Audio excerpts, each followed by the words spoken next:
Welcome, everybody. So glad to be here with all of you. Should be a great stream tonight. Got a few things to talk to you about. So it should be fun. Hit the like button, hit the subscribe button, hit the notifications bell, tweet this out, say, oh my God, what did Caleb just say? I can't believe it.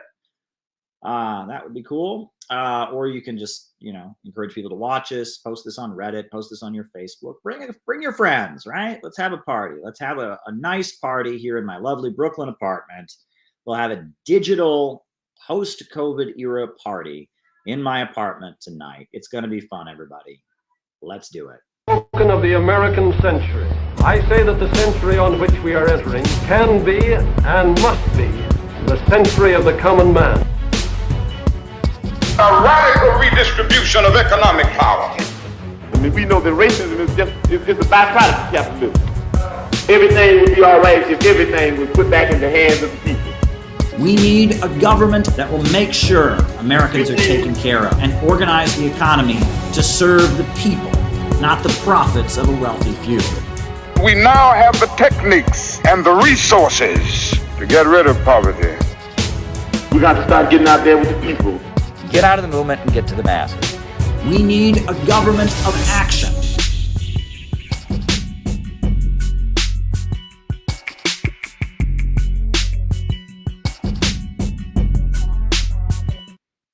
Welcome, everyone.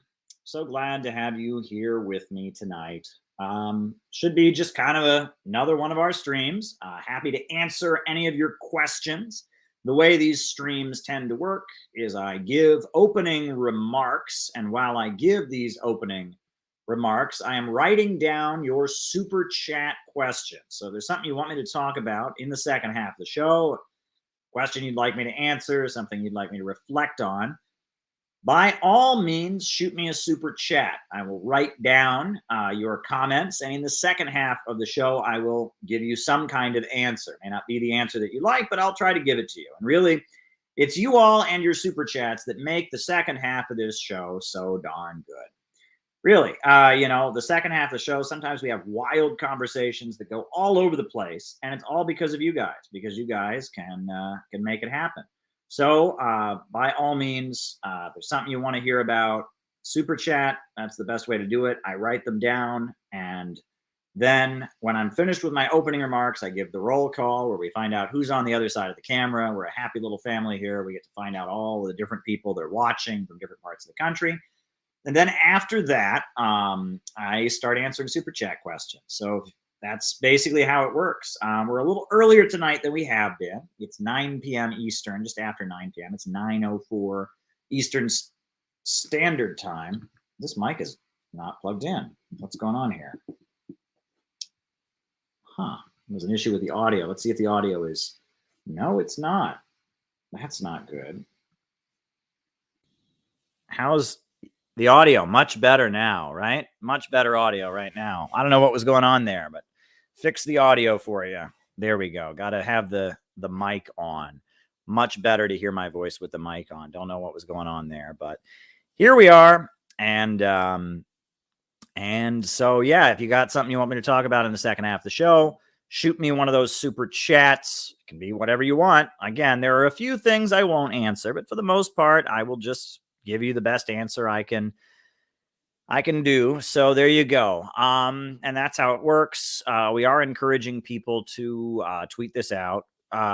Tomorrow, let me throw this out there. Tomorrow, there will be a patrons only stream for Patreon supporters, people that are supporters of this community on Patreon. Tomorrow, we are having a stream for your eyes only. So if you want to be part of that, just sign up on Patreon. I'm dropping the link in the chat. We'll be doing a patrons only stream tomorrow, and we'll be doing a patrons only stream.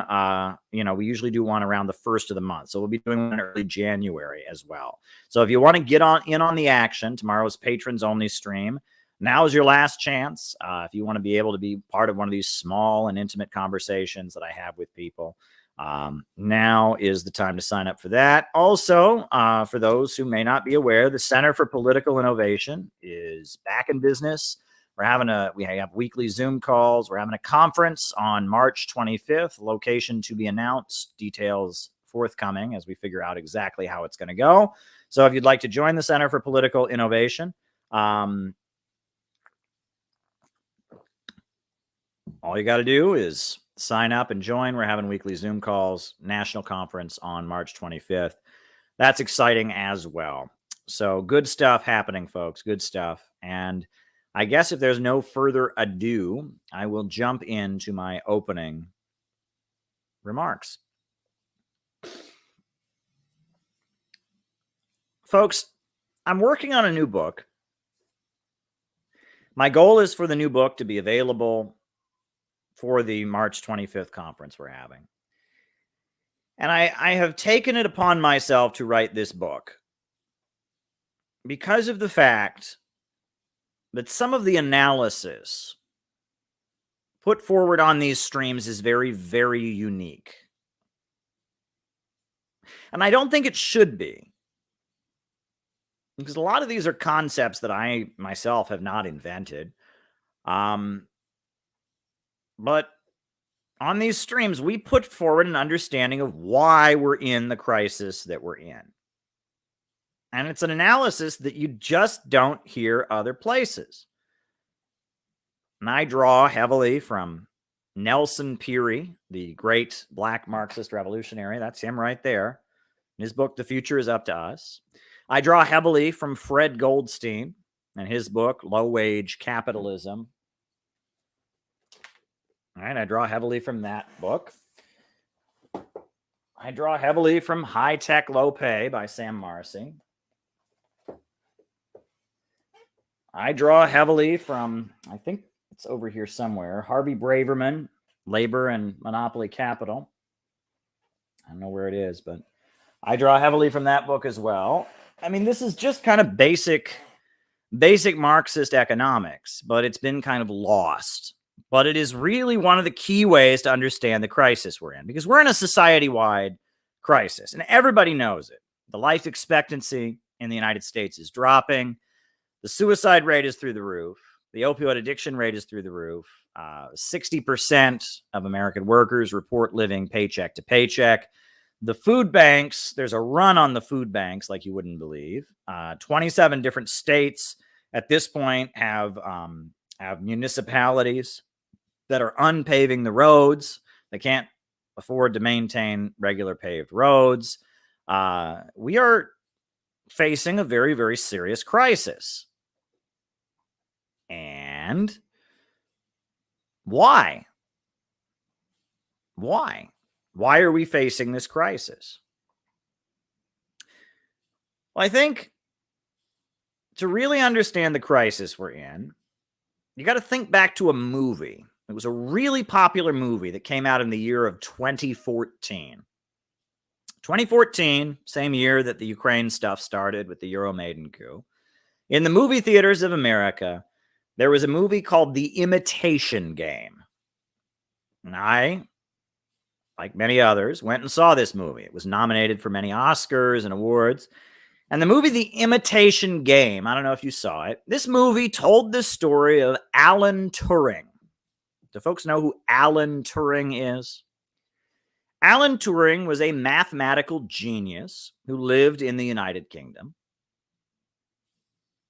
He was disabled, very autistic, but he was also a mathematical genius. And during the Second World War, the British government basically drafted him to make a decoder machine, a machine that would decode encrypted Nazi messages. And the film portrays what was classified. No one knew it was happening at the time, but he built, with his mathematical genius and his high intelligence, this very, very effective decoding machine. Alan Turing. And this decoding machine that Alan Turing built, many people identify it as being kind of the very beginning of what has later been called the computer revolution. Steve Jobs, Bill Gates, people like that, they considered this guy to be like the founding father. So much so, and this is a wild story, the Apple Corporation, Apple, right? We all know about Apple, right? They make iPhones and iPads, computers, and all of that. Apple's logo is considered to be some kind of sick, demented joke about Alan Turing. Did you know that? This is a wild story, but you can look this up. Alan Turing was this computer genius in Britain. He developed the decoder machine that was the basis. Many people consider the founding device of the modern computer revolution, the decoder machine that decoded Enigma during World War II, etc. And he was a mathematical genius. He was also gay, and he was arrested in the 1950s for, I believe, going to gay bars, hiring gay prostitutes, something like that. And so the British government gave him the choice of going to prison or going through chemical castration. And so he began taking pills that were intended to cut off his sex drive. And that caused him a lot of emotional problems, and he ended up committing suicide. And the way that Alan Turing committed suicide was he got an apple, and he dipped it in cyanide, and he ate it. Pretty gruesome. And apparently, Steve Jobs was very obsessed with Alan Turing. And many people believe that the logo of the Apple Corporation, the apple with a bite taken out of it, is actually some kind of weird, demented inside joke about the suicide of Alan Turing. Pretty wild, isn't it? That's pretty bizarre. Now, when I was in the Middle East, I'll tell you, the Muslims of the Middle East, many of them believe that the Apple logo is actually the symbol of the fall of man. Now, they think it's Adam and Eve, right? It's the bite out of the apple. It's evil, right? And that's why they believe Western capitalism is satanic. It's one of the things they point to, is they think it's the Adam and Eve apple, the fall of man. But regardless, that's how important Alan Turing was in the computer revolution, right? He was a dynamic individual. And during the Second World War, British intelligence grabbed this math professor and they said, we need you to make this machine. And he made it. He made this machine. And the Soviet Union, they had computer technology over there too. All right. The Soviet Union, they launched the world's first spacecraft, Sputnik. The Soviet Union invented LED lights. In 1957, the Soviet Union patented the first mobile phone ever created. So they were doing the computer thing over there too. And the Soviet Union was very interested in computers. But then there's a book that was published in 1970. And I keep referring to this book because it's very important. I'm really glad I made a point of finally reading this book. This book is not widely available, but it's a really pivotal book in the history of the United States and the world. It's not written by a good dude. It's written by a bad dude. Between Two Ages, America's Role in the Technotronic Era by Zbigniew Brzezinski. Zbigniew Brzezinski was the head of the Center of Communist Studies, or the Cold War University at Columbia University in New York City. Right, the international school, the CIA Strategy Institute, where they obsessively studied communism and ways to defeat communism at Columbia University. And he was the head of it. And in 1970, Zbigniew Brzezinski wrote that book. And that book that Brzezinski wrote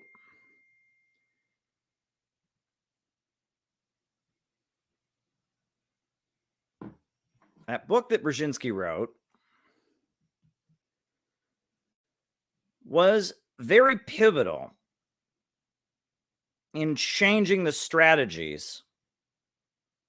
Hold on, I got to deal with something here real quick.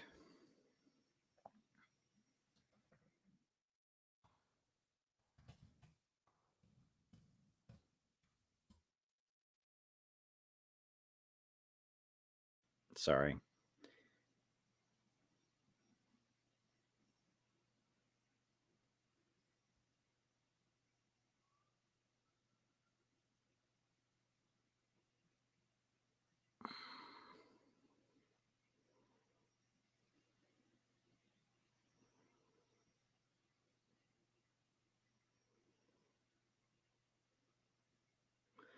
Anyway, this book reoriented U.S. foreign policy, and it reoriented a lot of things.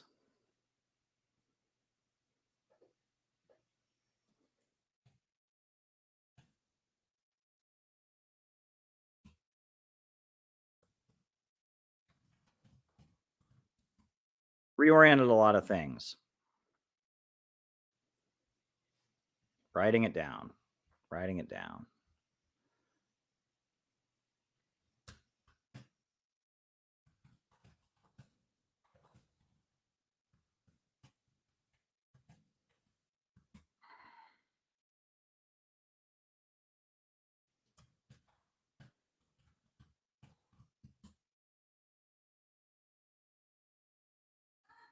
Very good. All right. So sorry about that. You know, sometimes you get distracted. You have to take care of things. But anyway, sorry about that. Anyway, you now have my full attention once again. You now have my full attention once again. Sometimes, you know, you have to answer. You have to answer people's questions. But anyway, 1970s, Zbigniew Brzezinski wrote this book, Between Two Ages, America Enters the Technotronic Era. And that book was put out amid the middle of a societal crisis in the United States. Because you remember 1970 was a pretty big year. That was a year that Richard Nixon was president. That was the year that the Kent State Massacre happened on May 4th, 1970. Kent State, 1970. And, you know, students were killed at a university protesting the Vietnam War. The COINTELPRO program was going on, and the FBI was ruthlessly crushing the Black Panther Party and just ruthlessly suppressing them. It was pretty intense. And there was a huge rebellion among the Black community. Urban rebellions were happening. College campuses were full of young people who didn't want to fight in Vietnam and were burning their draft cards in protest of the Vietnam War. And the whole country was in a society-wide crisis. And the right wing, the conservatives, Richard Nixon, the FBI director, J. Edgar Hoover, and others, they were saying that all of this needed to be crushed because this was the threat of communist revolution. The Black Panthers were communists. The Revolutionary Youth Movement and the Weathermen and the Revolutionary Youth Movement 2 and the Revolutionary Union and the Workers' World Party and the Communist Party, these groups were communists. And they were saying all these protests, all these rebellions that are taking place across the United States, the urban rebellions among the Black community, the college protests, all of this is the threat of communist revolution. Well, in this book that I pointed you toward, in the Brzezinski book that he publishes as the head of this CIA, you know, anti-communist think tank, he says, no, it's not. There's no danger of there being some kind of revolution in the United States. There's no danger. And he goes into great detail about this. He says, students for a democratic society, they don't have a base among the population. These anti-war protesters who are waving Mao's little red book and talking about communism, they don't have a base among the population. And in the Black community, yes, there is widespread resentment and anger against the American government. But, you know, there's not going to be some big communist revolution. He says there's no danger of a communist revolution happening in the United States. He says what's instead happening is that information technology has given people access to information that they would not have. and that the access to information that people have has changed their relationship with authority. Because people can turn on their TV and watch events from other parts of the world, because people have more access to technology, they're questioning religion, they're questioning authority, they're questioning the status quo. And that what's happening in the United States and in Western Europe, all these protests are a response to the new availability of technology and the new availability of education. He talks about how in third world countries, the communist revolutionaries of the third world are largely frustrated, educated people.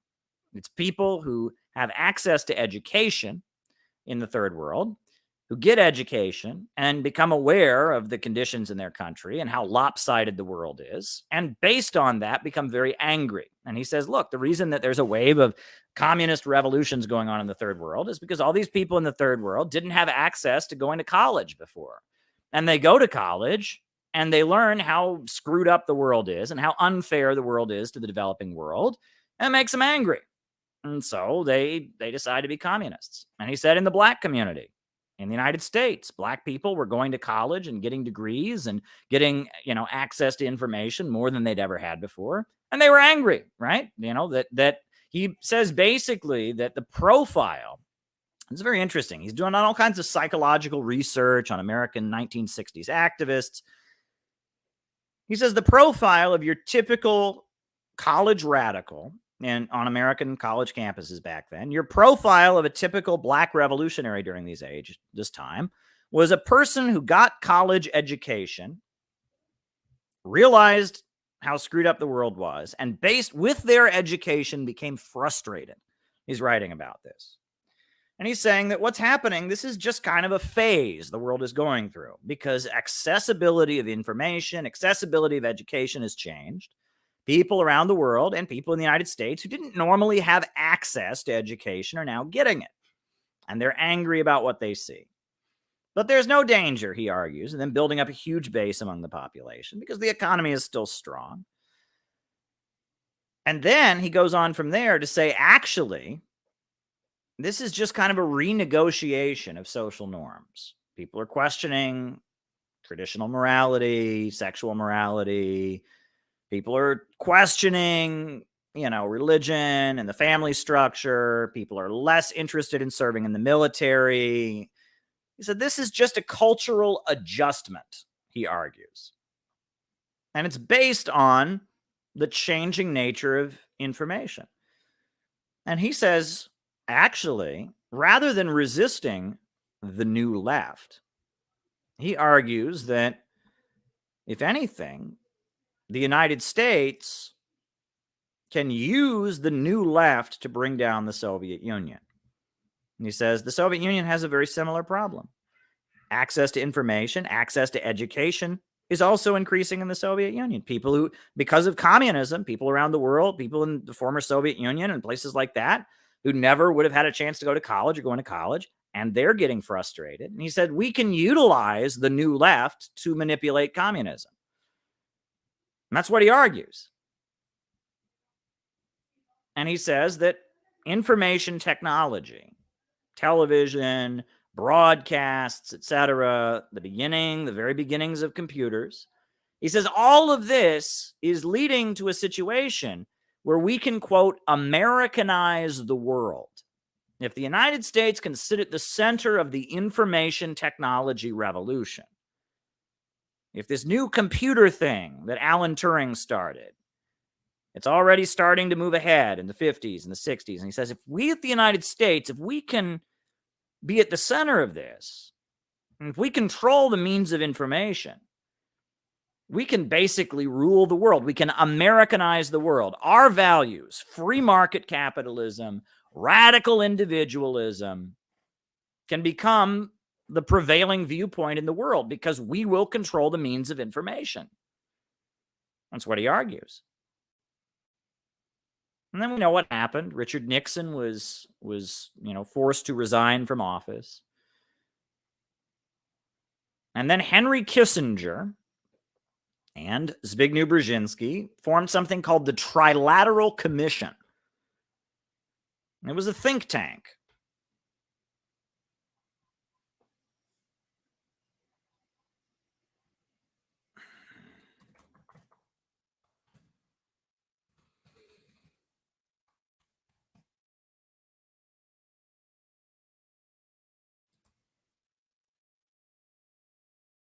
Wrote it down. It was a think tank. And they started reorienting U.S. foreign policy and the strategies for defeating communism. And eventually, it was when Jimmy Carter was elected president, defeated Gerald Ford. The Carter administration was full of people. Almost every person in the Carter administration had come out of the Trilateral Commission. And one of the things that they decided was basically what was put forward in this book by Brzezinski, that the USA had to be at the center of this information revolution. And one thing that again, it seems too crazy to be true, but if you Google it, it's clearly true. Read about how much the intelligence agencies were involved in creating Silicon Valley. Google was created by American intelligence. Microsoft, IBM, they were created by American intelligence. The NSA, the CIA, the Pentagon poured loads of money in loans, and they did other things. And the reason that Silicon Valley, Northern California, is the center of the computer revolution is because there was a strategic decision made by American intelligence. There was a strategic decision by American intelligence to fund the hell out of the computer revolution.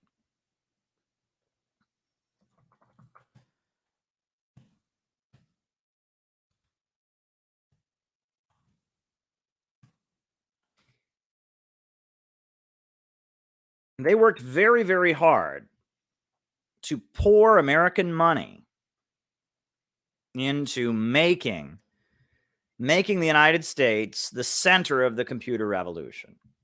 Al Gore, do you remember? I don't know if you remember this, but Al Gore, who ran against George W. Bush, the Democrat, he said, "We invented the internet. We invented the internet." And what he meant was that it was efforts by the American government that created the internet. The free market wasn't going to create the internet.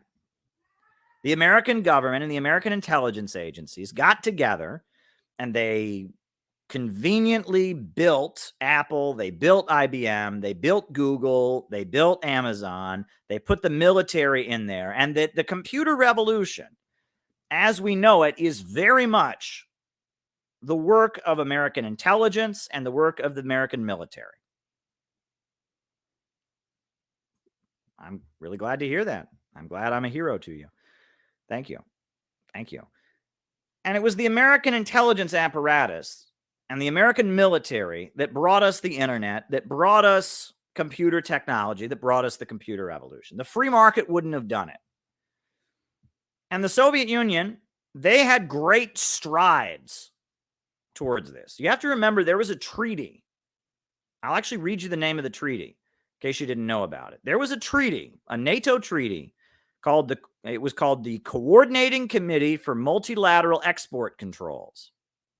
It was a treaty that forbid the selling of high technology to the Soviet Union. It was illegal.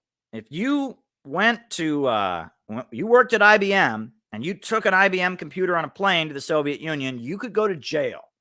They worked really hard to keep computer technology away from the Soviet Union. But the Soviet Union managed to have a lot of breakthroughs in computer technology. For example, in 1985, the Soviet Union had the Electronica BK0010. That was a home computer system that they made all by themselves without any Western technology. It was all theirs. They didn't copy anything from the West. And the Soviet Union was putting a lot of their money and resources into the computer revolution, but they didn't have enough money. They didn't have enough money.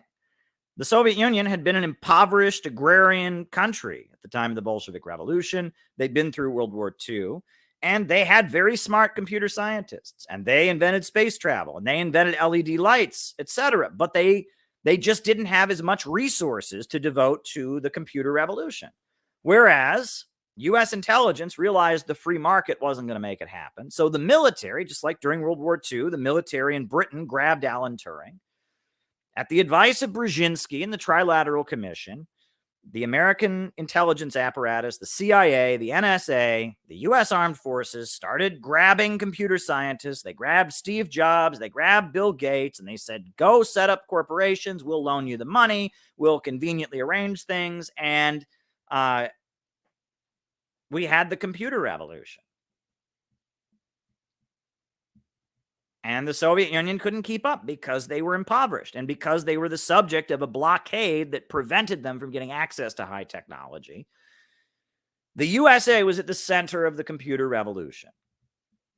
And the USA was able to start distributing information, and we know the Soviet Union eventually fell, and that's a whole nother story. But the computer revolution happened because the US imperialists were trying to position themselves to be the center of the control of information in the technotronic era. And they made a military decision to put everything they had into the computer revolution.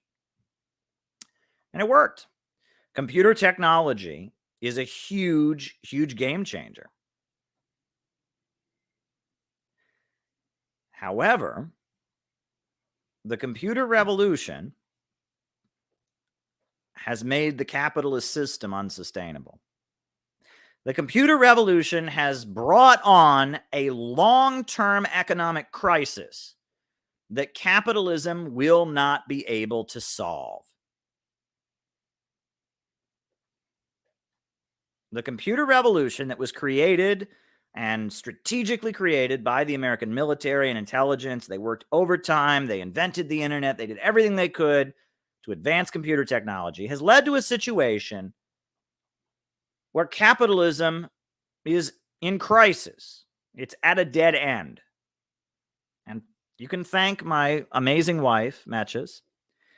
She provided me with a notebook that's just plain white and this beautiful magic marker. And I'm going to explain to you what's going on right now. If you want to know why our economy can't get better, if you want to know why things in the country are as bad as they are right now, I'll explain to you why. And we're going to have to do math here. And I don't like math. I don't like mathematics. But there's no way to explain this without math. So I'm just going to have to explain this to you. There are two problems that are inherent in capitalism. The first is called the problem of overproduction. All right. Let's say you had a factory that made pens. You had a factory that made pens. Well, you're going to need material.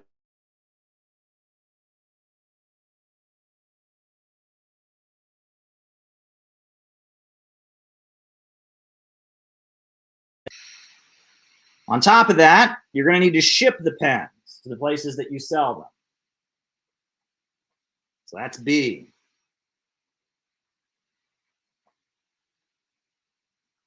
On top of that, you have to pay some workers to manufacture the pens. That's C. And then the final cost that the pens cost, the final price of the pen, will be D. A plus B plus C equals D. However, there's a little bit of a problem there, isn't there? A little bit of a problem. How does the capitalist make a profit? The capitalist cannot cut in to the cost of the materials to make the pen. And he can't cut into the shipping costs. But he can cut into the wages he pays his workers. So in reality, it's not A plus B plus C equals D. we divide C, which is the labor that goes into the pen, into C1, which is what the worker actually gets paid, and C2, which is what the capitalist extracts in profits, his surplus value.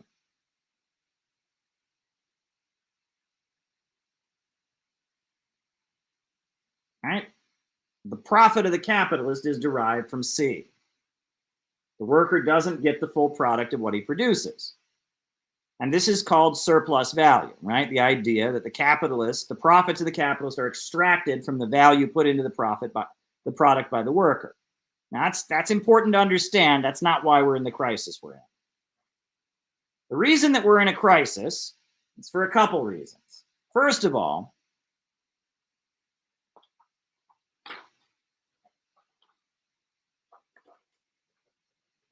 as I explained before, A plus B plus C equals D.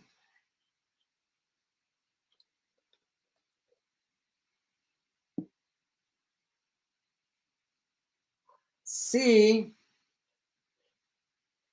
cannot equal D. I mean, unless A and B are 0, but they can't be 0. C cannot equal D. The amount of wages that are paid out, I guess it's really C1 and C2. C1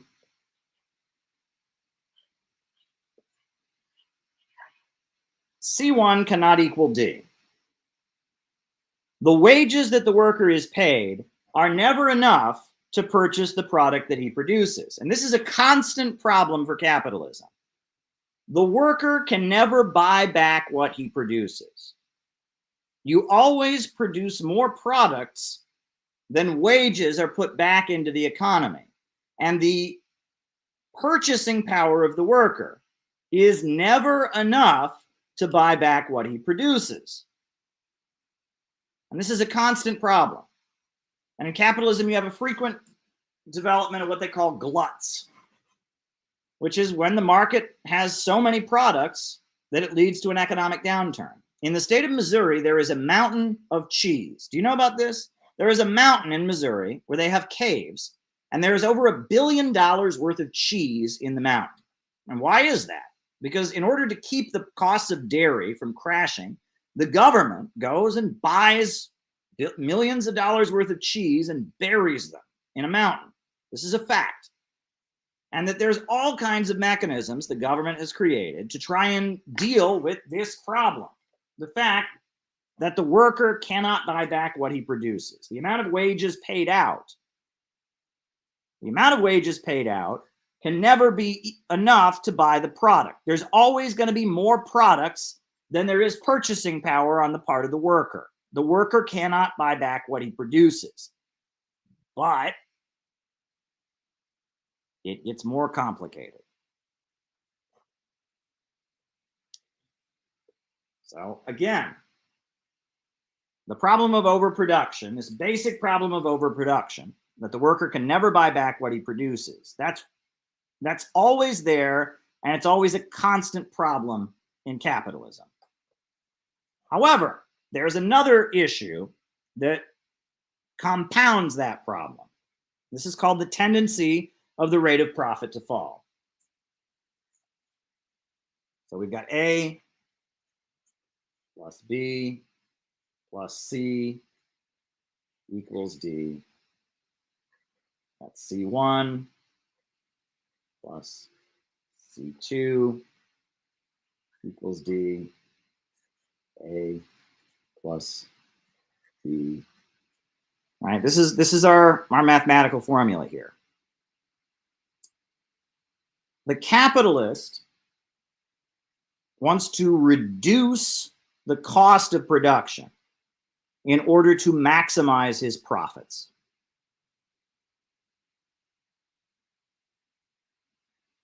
So one way that the capitalist does that is by reducing C. the fewer workers that are involved in the process of production, and the lower those workers are paid, the less labor costs the capitalist has to pay out. So C, which is the labor value that's put into the product, is constantly decreasing. C is going down as technology advances. The percentage of the cost, the percentage of D that is made up by C is constantly going down as technology advances. The more technology advances, the less of a percentage C is in production. So C is constantly decreasing. Technology is constantly eliminating jobs, right? So, you know, the role of the worker in production is constantly going down, right? They want to hire as few workers as they possibly can, and they want to make the workers they do hire as non-skilled as they possibly can, easier to replace so they can pay them less. And there's many examples of this. Book binderies, that's one of my favorite examples. Used to be that there were these big factories that printed books, and that thousands and thousands of people had the job of being book binders. They worked in book binderies, making books all day long. Now they have a machine, and you upload the cover design, and you upload the PDF of what the book is, and you push a button, and the book comes out. There's no need for book binderies anymore. Most books are print on demand. And there's many examples of this. Steel mills, they used to hire thousands of people, now hire a few hundred. You know, short order cooks are almost a thing of the past. There are a lot fewer short order cooks. There's just many, many, many examples of how C is decreasing. C is constantly going down as technology advances. However, where is the capitalist profit derived from? The capitalist profit is derived from C2. The capitalist can't extract surplus value from the materials. The capitalist cannot extract surplus value from the shipping costs. He can only extract surplus value from labor. C, I guess I'll say C2 must come out of C. C2, which is the profits of the capitalist, must come out of C.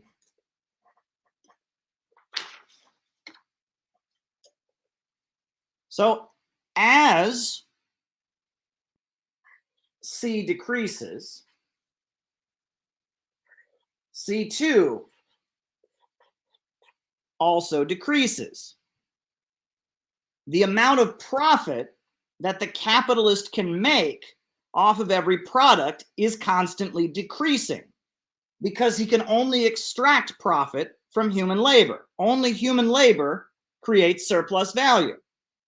So as the capitalist is advancing technology, the amount of profit he can make on each item is constantly decreasing. C is decreasing because of technology.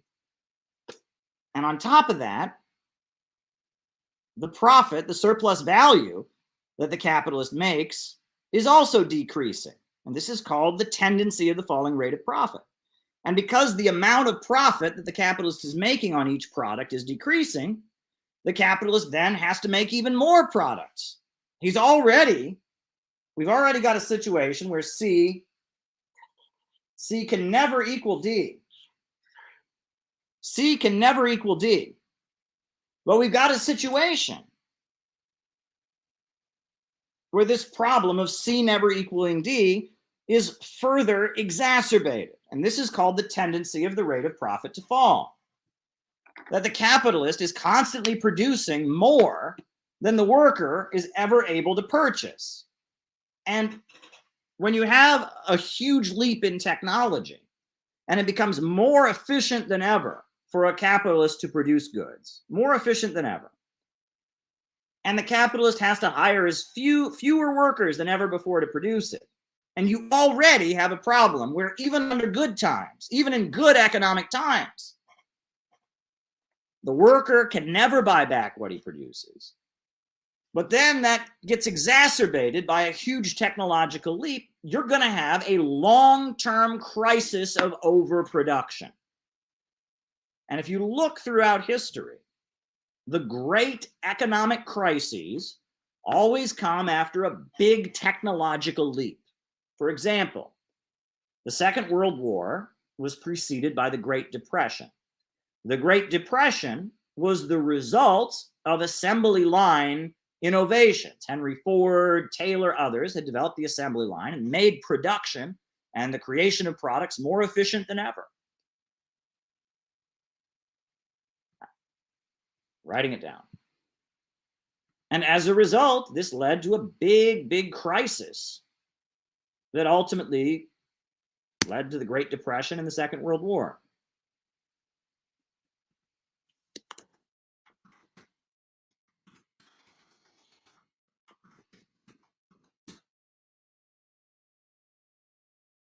And the reason that we are in a crisis here in the United States right now is because of the computer revolution.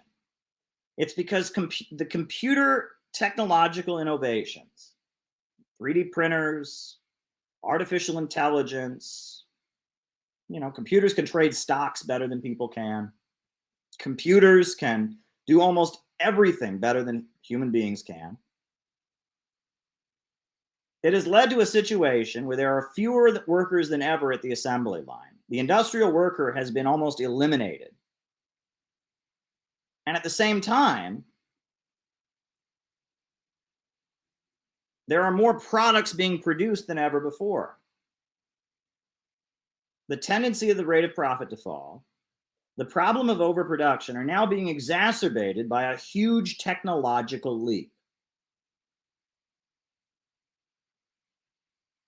And this has created a long-term economic crisis. And it's a crisis that cannot be resolved within the capitalist mode of production. How do you solve this? How do you solve this? The only way this can be resolved is you have a rational economy. Self-driving cars, great example. In a rational society, self-driving cars would be a great thing. It would be tremendous to have self-driving cars. All the human labor that is put into driving, boom, gotten rid of. Self-driving cars would be a great thing in a rational society. But in our society, self-driving cars would be a nightmare. And we're very close to that nightmare. I'll read you what Andrew Yang wrote about it. This is what Andrew Yang wrote. Andrew Yang said this in the New York Times. He said, all you need is self-driving cars to destabilize society. We're going to have 1 million truck drivers out of work who are 94% male with an average level of high school or 1 year of college education. We have 5 to 10 years before truckers lose their jobs and all hell breaks loose. Now, this isn't rational. In a rational society, having a great technological leap like self-driving cars would be a great thing. But Andrew Yang is saying we're 4 or 5 years away from a big society-wide crisis created by a technological leap. Because under capitalism, your only value is your ability to sell your labor to a capitalist. And the capitalist is looking to hire as few workers as he possibly can, pay them as little as he possibly can in order to churn out more products than ever before. And the purchasing power of the worker is going down. And because the capitalist can only extract his profits from the labor of human beings, the more he eliminates workers from assembly line production, the less the rate of profit he makes. And so then he has to make up his profits by churning out even more products because the percentage of profit that he's making on each of them goes down. And this continues to lead to a long-term economic crisis where workers cannot buy back what they are producing. And a huge technological leap, like the computer revolution, renders the capitalist mode of production impossible. It can't solve this. But if you look at the socialist countries of the world, they don't have such a problem. China has had huge technological leaps, and they continue to raise millions of people out of poverty, and their economy continues to grow. Why? Why has China not had a huge problem as a result of the computer revolution? Why does China not have a new generation of low-wage, short-term service sector workers? Why are the Chinese workers from our generation not poorer than their parents? Because there's no place for them at the assembly line, because the good-paying industrial jobs have been gotten rid of. Because in China, the economy is not centered around making profits. The economy is controlled by the state. The Chinese economy does not function according to the market logic. The state controls the means of production. They have a centrally planned economy. The market is very big, but they have a huge number of state-run banks. They have a huge number of state-run industries. They have 5-year economic plans, and the private companies are not free to do what is in their economic interest. The private companies are frequently controlled by the state. And as a result of that, the Chinese Communist Party leadership can sit down and say, okay, we need this, we need that, and it gets done. And they use the market. They use private companies, private tech companies, private hotels, private restaurants, private technology firms, private mega corporations set up by the government. They use the market, but the market doesn't have the power. And as a result, China is able to just continue expanding. Growth is uninterrupted, and they do not have the problem of overproduction. They do not have the tendency of the falling rate of profit. And that's why their economy continues to grow. And that's the difference between capitalism and socialism. And this is one thing that I really want to make. A lot of people get all hoity-toity and they say, well, China's not really socialist because there's billionaires there. China's not really socialist because the workers don't elect the bosses of the factories. There is a very clear difference between the American economy and the Chinese economy. The American economy functions according to profit. And as a result, it has the problem of overproduction. It has the problem of the tendency of the falling rate of profit. The Chinese economy, on the other hand, does not function according to profit. It functions according to what the Chinese Communist Party says. Market mechanisms are utilized to serve the overall vision of the party, and they don't have this problem. Now, if you want to get all hoity-toity and insist that China's not technically socialist, you can do that, but they're not capitalist. Capitalism is not defined by inequality. Capitalism is not defined by some people having more than others. Capitalism is defined by the means of production and why they function. And if the means of production function only to make profits for private owners, that's capitalism. But if the means of production function in order to fulfill the wishes of state central planners, production upon a predetermined plan for the good of society, that's socialism. And China's economy has been able to continue growing because they have socialism. Vietnam, another great example. In Vietnam, the World Economic Forum has written ecstatically about the Vietnamese economic miracle. It's the same kind of thing. The state sits there and says, what do we need in Vietnam?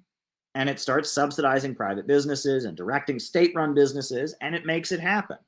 The Vietnamese economy, despite having a lot of market mechanisms, does not function according to profits in command. And as a result, it doesn't have gluts of overproduction. It doesn't have the tendency of the falling rate of profits. The economy functions according to what the state central planners say. And that's the difference between capitalism and socialism. And the only way out of the crisis the United States is facing is for the United States to move towards some form of socialism. The United States has to get to a situation where its economy no longer functions according to profit. Profits can no longer be in command of the US economy. And if profits are no longer in command of the US economy, if the US economy started to function in a rational way, we would start to grow again.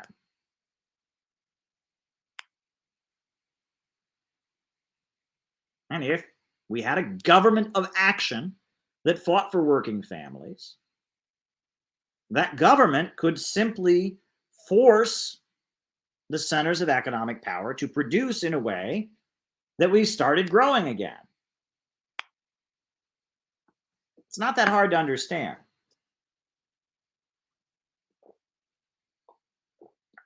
And it's really not that difficult to understand. If you read Nelson Peary, if you read Sam Marcy, you read Fred Goldstein, you'll understand this. Go back and read William Z. Foster.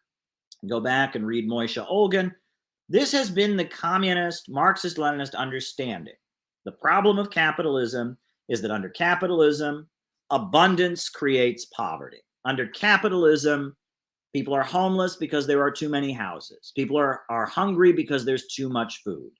It is a highly irrational system where the more efficient technology is, the more efficient production becomes, the more goods that are created, the poorer people get. That's the problem with capitalism. The more efficient, the more creative human beings become, the more poverty you get. Poverty amid plenty. Whereas with a socialist economy, growth can continue and technology leads to greater wealth for everybody. That's the difference between capitalism and socialism. And the socialist countries of the world are able to continue having economic growth because of the fact that they are not held back by this problem inherent in the capitalist system. This is what used to be, and still, I mean, around the world, this is widely understood to be the Marxist critique of capitalism. However, in the United States, people want to talk about the pencil factory. People want to talk about anything but this. But this is the Marxist critique of capitalism. And it points to a fundamental difference between capitalist societies and socialist societies. And I think that's why it's so dangerous. If you have this, if you understand what I just said and why American capitalism is capitalism and why it doesn't work, then you also have to acknowledge why China is not capitalist and why it does work. And that's very dangerous. If your analysis of the difference between socialism and capitalism is that socialism is a pure workers' democracy, well, you can look at China and say it's not a pure workers' democracy, and you don't have to acknowledge the fundamental difference. And if you think the difference between socialism and capitalism is inequality, in capitalism people have more money than others, you can look at China or Vietnam or even the former Soviet Union and say, well, some people had a lot more than others, so clearly it's not socialism. But if you really understand the objective laws of capitalism, of production organized for profit, and why it leads to a long-term economic crisis, and why technological progress renders it unsustainable, if you truly understand that, at that point, you have to acknowledge that there are big sections of the world where this isn't a problem. And that is very threatening because at that point, then you are with those sections of the world against the failing Western capitalist system. So I guess, you know, those are my opening remarks for tonight. And I hope it's enlightening. And I really want to train other people to be able to explain these concepts because they're very important. This is Marxism. Tendency of the rate of profit to fall, the problem of overproduction, poverty amid plenty, the need for a rationally planned economy. This is Marxism. And nobody seems to be talking this way anymore because it's dangerous. It's extremely dangerous. But around the world, people can tell what's going on. So there you go. There you go. All right, folks. Names and locations, names and locations. I'll call you out as I see you. Names and locations. Who's with us tonight? Who's with us? Names and locations. I'll call you out as I see you, and then I'll start answering super chat questions. So keep those super chats rolling in, and we'll be good to go. We'll be good to go. All righty. All righty. Names and locations. Who is with us? Names and locations. Who's with us? Who's with us? All right. Ryan in Oakland, Rich in PA, Mukai in Toronto, Michael in Houston, Zach in Richmond, Virginia, Germany, Jonathan, Nate in Chicago, Balthazar in Oakland, UP of Michigan, Cedar Park, Brad Lewis, St. Louis, Timoshenko, Kieran from San Diego, Fredericks, Virginia, Jacob from Louisiana, Patch from Arizona, David Fox is with us, Tristan in Maryland is with us. Good times. It's always a reunion here, isn't it? Bob Troy in New York, Lexington, the frozen plains of Oklahoma, Bob Troy, New York, BHL, New York City, Florida, Sam in Cumberland, Maryland, Jenny Lynn in Cincinnati, Ohio, Anthony from Texas, Missoula, Meredith and Quinn in Eatonville, Washington, Martin from the Bay Area, the North Pole, Lexington, Kentucky, Mark from Mission, Texas, Ottawa, Canada, Burns in Alabama, Chester in England, Parts Unknown, Jonathan Mahari in London. You didn't say my full name, Mr. Maupin. Gabby Hernandez in Chicago, Kendall in San Diego, Alan Rice in South Korea, Phil from Kingston, New York. Welcome, everybody. Hit the like button, hit the subscribe button, hit the notifications bell. Always, always cool when people do such things. Always, always awesome. There's something else I ought to talk about. Keep the super chats rolling in. I will answer your super chat questions. You know I always do. But I think we need to talk about something. I meant to talk about it last night, and I didn't get around to it. And it's a really important thing I need to talk about. So this is really important. So because this is really, really important, I'm going to talk about it. I'm going to talk about it because it needs to be discussed. And I'm going to show you a video because there's an important development happening in the global communist movement. There are different organizations that unite communists from around the world. Right? There's the International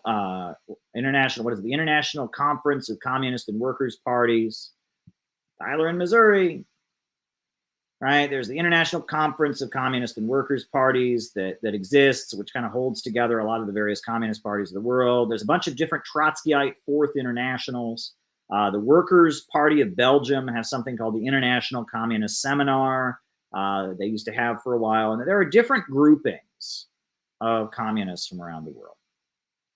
And this latest situation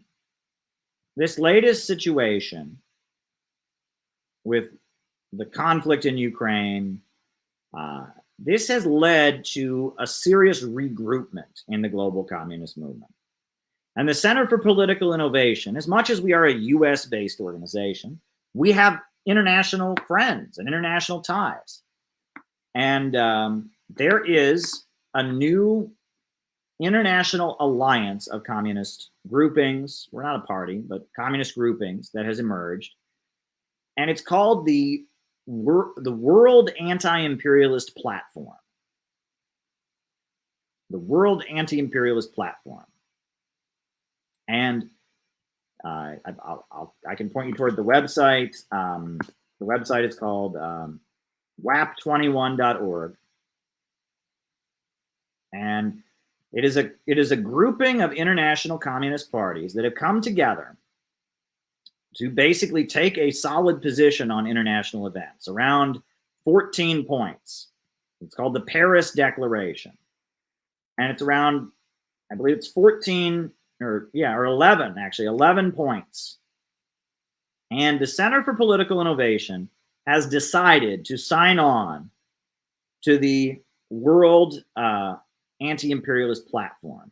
So I'm going to actually show a video of Jyoti Brar, my good friend, explaining the Paris Declaration and why this is so important, because there's so much confusion in the international communist movement. So this is Jyoti Brar explaining the World Anti-Imperialist Platform and why the Center for Political Innovation, I mean, I guess she's not explaining about why we've signed on to it, but she's explaining the Paris Declaration, the World Anti-Imperialist Platform. So here she goes.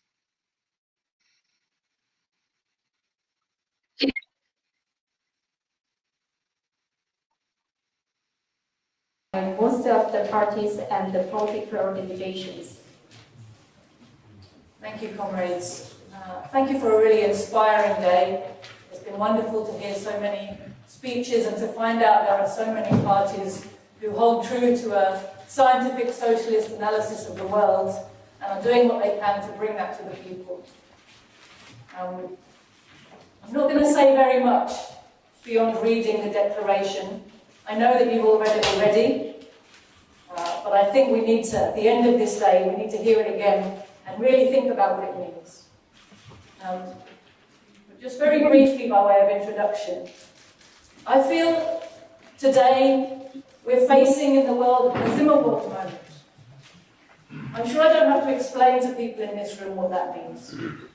Just as in 1915, when Lenin led the movement of revolutionary forces against the rotten reformism that had taken hold of working class parties across Europe, today we also must offer some clarity and create a pole of attraction to the anti-imperialist forces who are being misled by revisionists of all kinds, many of whom claim to be updating Lenin, but who are in fact putting Lenin into the dustbin and bowing to the propaganda of the imperialist bourgeoisie. And you can't help but notice the arrogance of the people who claim to be in a position to update, reinterpret, and rewrite Lenin. You know, I come from a tradition that says first study, first understand, before you put yourself in a position where you're ready to tell anybody anything. We often cite the importance of Lenin's updating of Marxism to this new stage of the development of capitalism, this imperialist stage. But no one could deny the intense theoretical study that underpinned Lenin's epoch-defining works. You read how many volumes of Lenin's collective works build up to his writing of the thesis of imperialism. Read that book again and again and again and look at how much work has gone into what he says there. No one could deny the intense theoretical study of all of Lenin's epoch-defining works, or that his assertion that capitalism had reached a new stage was thoroughly proved by him in his works, and also proven by history. The correctness of Lenin's scientific discoveries was proven in the crucible of practice of the Bolshevik Party. Our movement, on the other hand, has inherited a state of deep theoretical confusion and ignorance.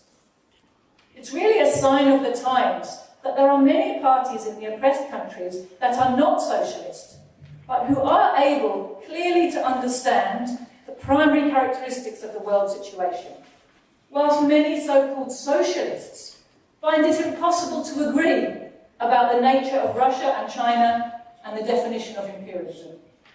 And what she's saying there is so true, by the way. Communists in the developing world and communists that are in power in places like China and People's Korea and Vietnam and in Latin America and Venezuela, they support Russia and China against US imperialism. They know that Russia and China are not imperialist. It's Western liberal Marxists that are taking pro-imperialist positions. She's absolutely right, but I'm going to let Jyoti go on. She's actually going to start reading in a minute the World Anti-Imperialist Platform, of which the Center for Political Innovation has just signed on to. And this question is not abstract, comrades. As many here in this room have pointed out today, without a correct theoretical orientation, we cannot hope to give the right direction to our practical work.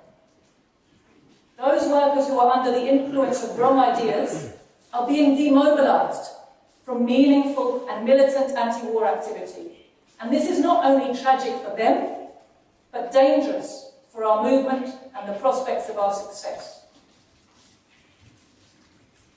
So now I'm going to read to you what we are calling the Paris Declaration. on the rising tide of global war and the tasks of anti-imperialists. This document she's reading, the CPI are now signatories of this document. And I hope that all those who are not yet ready to sign this declaration will go away after today, think more, and come back and join us later. The declaration remains open. Our movement is a movement that expects to grow. Today is not the end of this project, but the beginning. We stand at a moment of grave peril for workers and oppressed peoples everywhere, in which the imperialist war drive is pushing us towards a third world war and a nuclear conflagration.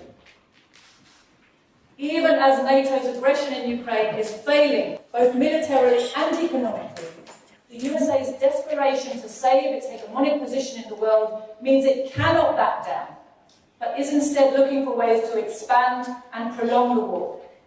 In the face of all experience, it seems that the imperialists still hope they can find a way to wear down all resistance to their rule and come out on top. They have to hope that, don't they? As a result, we face the prospect of the Ukraine war spilling over into neighbouring countries in Europe and Central Asia, and also of the outbreak of hostilities in several other theatres further east. Recent US provocations in Taiwan, alongside its ceaseless ratcheting up of tensions with the DPRK and with China on every front, make this all too clear. At this moment of historic importance, we, the undersigned parties, agree that the following essential points must be made clear to the masses of the world and should guide our anti-war and anti-imperialist work. First, that the conflicts that have already or are threatening to break out are not isolated or local affairs, but are integral parts of the USA's drive to retain its global hegemony. Second, that the present war in Ukraine is not the result of Russian aggression, but of this Western imperialist drive to war. Absolutely right. And in particular, the war drive of the USA. That's right. This war in Ukraine was manufactured by the United States. They overthrew the government of Ukraine in 2014 and installed a fanatically anti-Russian government in Kiev. They prevented the Minsk agreement from being implemented and allowed and armed the Ukrainian government while it bombed and murdered its own people for 8 years. They facilitated Ukraine in making noise about getting nuclear weapons and joining NATO and threatening Russia. And Russia got to the point where people were being bombed and killed, and it had taken in millions of refugees, and they had no choice but to move in and protect the peoples of the eastern regions. The United States created this crisis. Third, that the war really began when the USA and its allies financed, armed and organized a fascist coup in Kiev in 2014, and that the Russian side, in its alliance with the peoples of the Donbass, is engaged in a war of self-defense and national liberation against imperialist attack. Yep. Fourth, that the war drives against China and the DPRK are also a result of imperialist aggression, and that no matter who fires the first shot, if the threatened conflicts break out in Korea or Taiwan, those wars will also be wars of anti-imperialist self-defense and national liberation waged by the Korean and all the Chinese people. Yep, absolutely. If China has to go to war over Taiwan, that will be the fault of the United States. That will not be the fault of China. That'll be the endless provocations from the United States, the endless efforts to incite it. And the people of Taiwan don't want it. They just voted for the KMT in big numbers because the KMT is less hostile to the mainland. People of Taiwan don't want it. They don't want a war.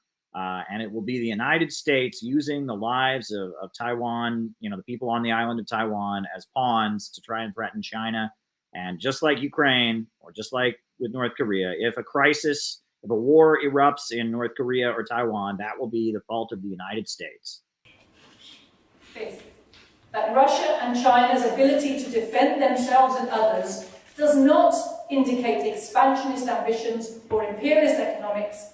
It is based in decades of planning for self-defense. Exactly. Russia and China have been under attack since the moment they broke free from Western capitalism, and they are defending themselves. They are not expansionist. They're not trying to exploit countries. They actually do the opposite. The Belt and Road, the Eurasian Economic Union.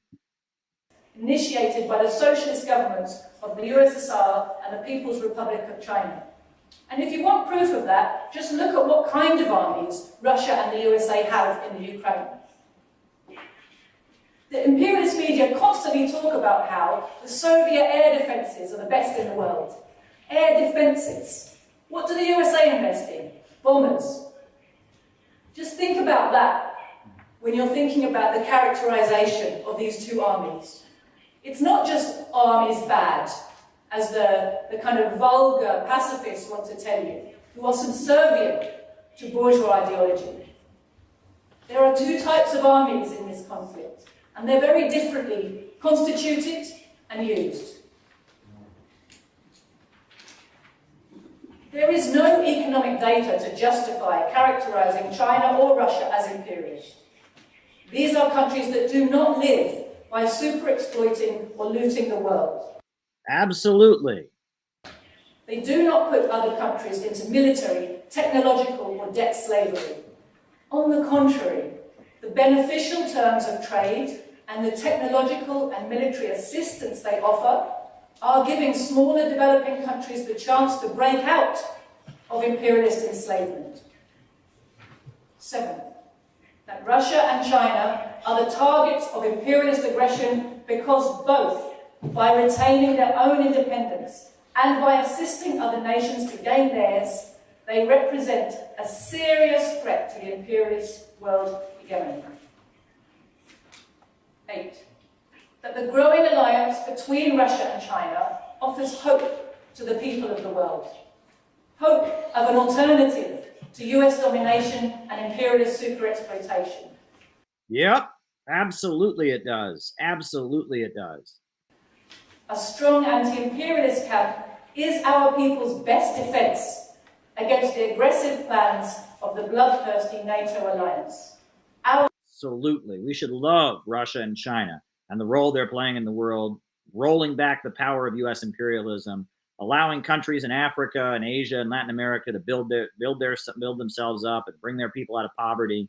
We should love Russia and China. They are the good guys on the global stage. They're not imperialist rivals. They are the good guys. Our best defense against the looming threat of nuclear war. 9. That anti-war activists must mobilize the masses in their countries for a campaign of active non-cooperation. This is what anti-war work really looks like, comrades. Non-cooperation with the imperialist war effort aimed at sabotaging NATO's war machinery in every way possible. We must refuse to fighting or assist NATO's armies, whether direct armies or proxy armies. We must refuse to transport NATO's men and material. We must refuse to allow NATO's bases to operate unimpeded on our territories. We must refuse to manufacture or supply NATO's armaments and other vital equipment. We must refuse to broadcast, print or distribute imperialist propaganda lies. And we must refuse to cooperate with imperialist trade and sanctions wars. The working class has power. The working class needs to learn to use its power. Our job is to help them, first to understand it, and second to organise and use it, comrades. 10th, that the accelerating war drive, the economic crisis, the hunger crisis, the environmental crisis, all the crises we see in front of us, make it abundantly clear that the need to remove the imperialist economic system is more urgent than ever. And finally, that the slogans of true anti-imperialists in this time must be defeat for the NATO-led imperialist alliance, victory to the resistance, no cooperation with imperialist war. Thank you.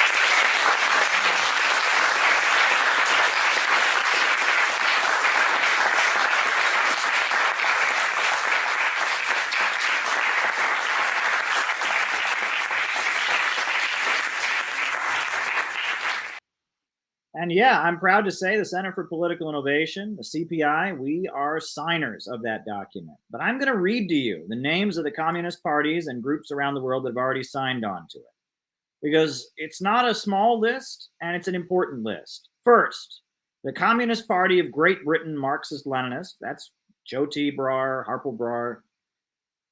Second, all right, I'll just keep reading them. The People's Democratic Party of South Korea, which is a communist group in South Korea. Korea is One in Belgium, which is a group that supports peaceful reunification of the Korean Peninsula in Belgium. The Baltic Platform, the Communist Party of Kyrgyzstan, the Hungarian Workers' Party, the Communist Party of Italy, the Italian Communist Party, the Communist Party of Switzerland, the Spanish Avant-Garde in Spain, the Eastern Initiative, the New Communist Party of Yugoslavia, the National Association of Communists of France, the Pole of Communist Revival in France, the Chilean Communist Party Proletarian Action, the Socialist Workers' Party of Croatia, the Platform for Independence of Greece, the Communist Party of Peru, Patria Roja, Red Homeland, the Collective Struggle for the Revolutionary Reunification of Humanity in Greece, the People's Party of Panama, the Communist Party of Spain, the New Communist Party of Montenegro, and the United Socialist Party of Venezuela. Those are the parties that have so far signed. But soon, the name Center for Political Innovation will be on that list. And I am very proud to know that that's happening, because at this point, more than ever, we need to realign the global communist movement and make clear that anti-imperialism is where it's at. Russia and China are not imperialist countries. The US imperialists are the main danger, and the danger of a new world war still exists, and the people of all countries must get prepared. But revolution is the main trend in the world today. So on that note, folks, why don't we start answering the Super Chat questions? First Super Chat question: early 20th century progressives and Fabian socialists. Those are two different groups. In the early 20th century, there were a number of people who called themselves progressives. They were not socialists. They were social reformers. They did not believe in Marxism or socialism, but they very much believed in social reform. They were advocates of regulation of big business. They were advocates of women's rights to vote. They also tended to be advocates of eugenics. They tended to be advocates of science. They tended to be very racist, and they tended to be really into social engineering. H.L. Mencken was a writer for the Baltimore Sun. His worldview, which was loaded in racism and loaded in intellectual snobbery, a sense of superiority, is largely associated with 20th century progressives. People often, talk about the muckrakers. These were like investigative journalists who were around at the time that exposed the crimes of big business. They were there as well. And the progressives, often they were very critical of labor unions. They thought labor unions were dangerous and radical. And they argued that basically they were going to bring in social reforms.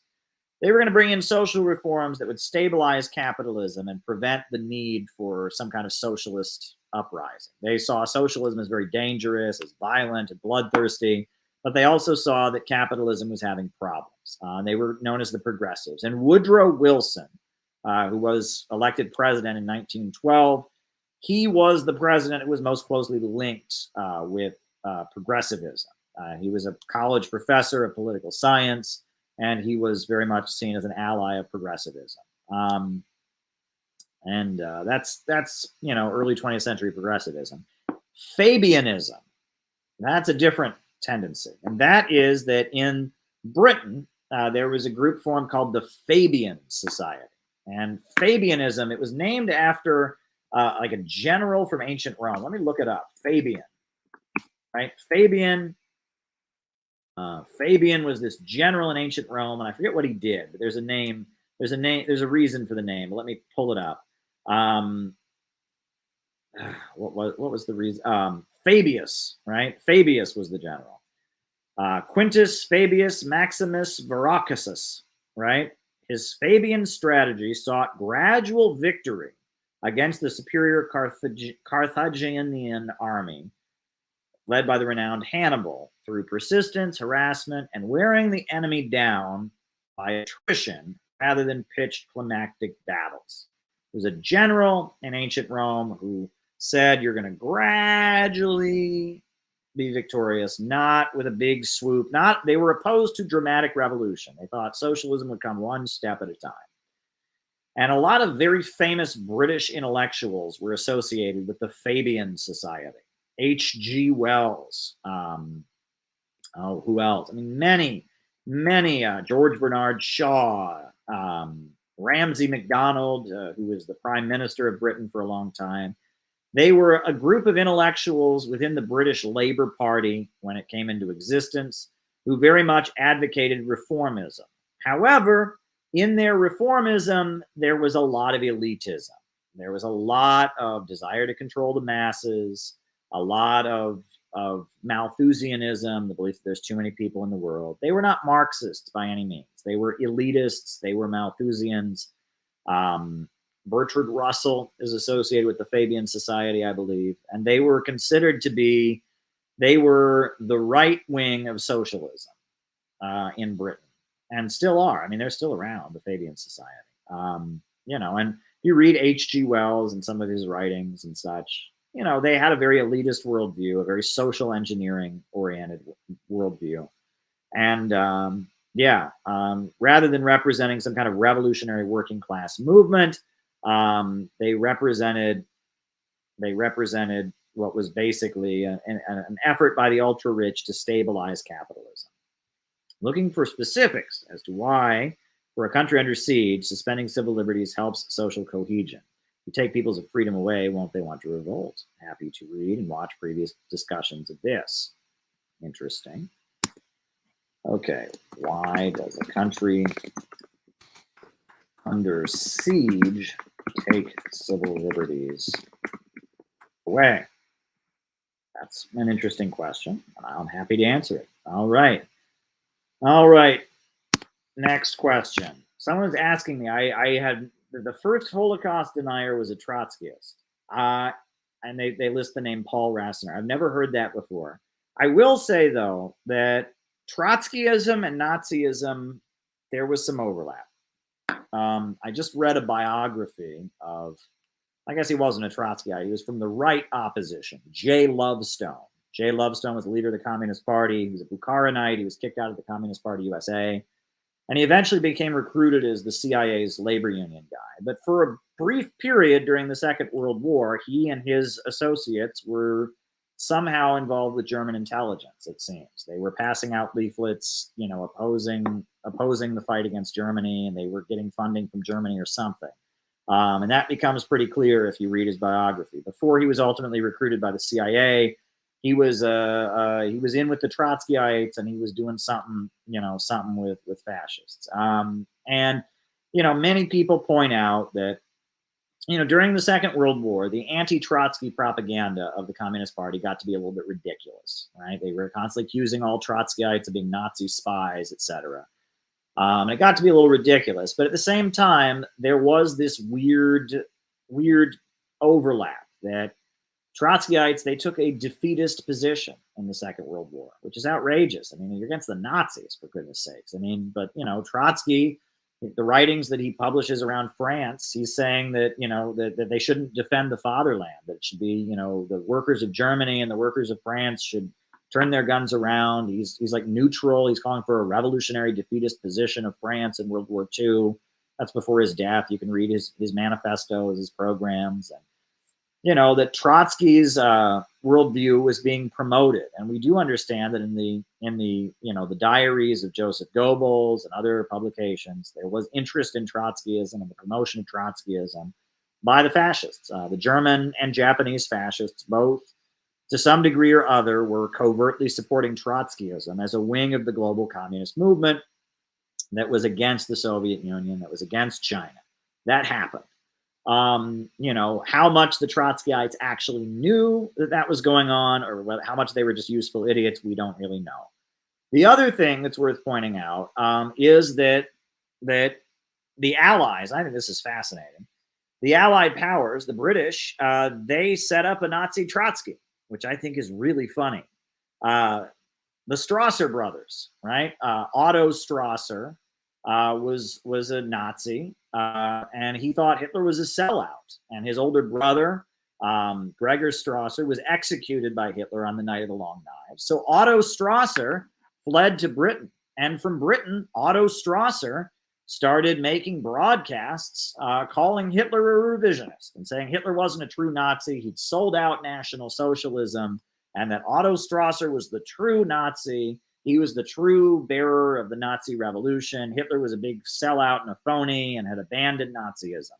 And so like the fact that they, that they had such a movement, such an individual, and they were broadcasting his messages into Germany, makes sense that the Germans would have such a communist, right? That they would have, just like, the British intelligence was funding the Strasserites. Wouldn't it make sense that the German intelligence would fund the Trotskyites? I mean, it kind of makes sense, right? And if you read the stuff about Otto Strasser, there's a pretty strong overlap, right? It sounds very familiar, right? That, the true inheritor of the Nazi revolution is here, and he's had to flee into exile, and Hitler abandoned all the great principles of Nazism. And, Strasserism is Nazism, but it's claiming to be the true Nazism against Hitler. And it's fascist, it's anti-Semitic, it's trash. But the fact that this is, it sounds very familiar. It sounds a lot like Nazi Trotskyism. All right. Anthony Sutton, Wall Street and the Bolshevik Revolution. I'm not very well versed in Trotsky's philosophy idea. Could you describe a little bit about that and what was the animosity between Stalin and Trotsky? Of course I can. Well, I can talk about that for sure. Difference between Stalin and Trotsky. Very good. Very, very good. That's on the list. The other thing, so this is Anthony Sutton, Wall Street and the Bolshevik Revolution. Anthony Sutton writes a book where he argues that because Leon Trotsky's visa to come to the United States was approved by the Wilson administration, they allowed Trotsky to come to the USA. And he argues that because a guy named Jacob Schiff, who was a Wall Street banker, funded something called the Russian Freedom Group. He argues based on that the Bolshevik Revolution of 1917 was somehow a Wall Street conspiracy. And I've done videos debunking that. That is not true. The reason it's not true is the logic doesn't follow. First of all, Trotsky wasn't a Bolshevik until July of 1917. Trotsky was a Menshevik. And we also know that Trotsky was an asset of various intelligence agencies, including German intelligence, right? His mentor, Alexander Parvus, who he credits with developing the theory of the permanent revolution, was a German secret police and intelligence officer, was an arms dealer for the Turkish government and the Ottoman Empire. And Trotsky had his own following. And Trotsky spent, from the time he was kicked out of Russia in 1905 for leading the 1905 revolution, which, to the time that he went back to Russia in February of 1917. Throughout that entire time, Trotsky was running around Europe, getting paid by all kinds of different people. And he was very well known as this Russian Marxist guy. He was this well-known Russian communist speaker and writer who was going around the world, and he was not a Bolshevik. He hated Lenin, and Lenin hated him, and Lenin denounced him and denounced his theory of permanent revolution, and he denounced Lenin, and Trotsky was just this well-known Marxist intellectual who lived in Berlin, and he lived in Paris, and he lived in London, and he lived in New York City for a little bit. He had a newspaper in New York City called Novy Mir, which meant New Peace. It was like a Russian language communist newspaper. That was Trotsky. And Trotsky was just this, and he was a very good speaker, and he could really excite audiences. He spoke English and French and German. He was a polyglot, and he was just this well-known intellectual. And somebody was paying the bills, right? There were a number of intelligence agencies that probably saw him as useful. right? You know, Parvus, Alexander Parvus is the most blatant one. That guy was a German spook, you know, who basically was, you know, largely responsible for nudging Trotsky to push a lot of things. Trotsky was going around advocating the creation of the European Union. It was one of the main things Trotsky was doing before the Russian Revolution, is he was going around Europe saying that we need to create the United States of Europe, right? That was what he argued. He said that, you know, that all of Europe should be one country. Unite the workers of Europe into one country. We need to create the United States of Europe, the European Union. Well, Lenin disagreed with him. And he said, no, if all the imperialist countries, France and Germany and Britain and all of them became one country, that would concentrate their power and they would then further exploit the third world. So we don't want that. But Trotsky was going around advocating the United States of Europe. So there were obviously the fact that Trotsky, you know, he didn't come from money. He was from a middle-class family. But the fact that in exile, he's going from country to country and somebody's paying the bills. Somebody's paying the bills. Okay.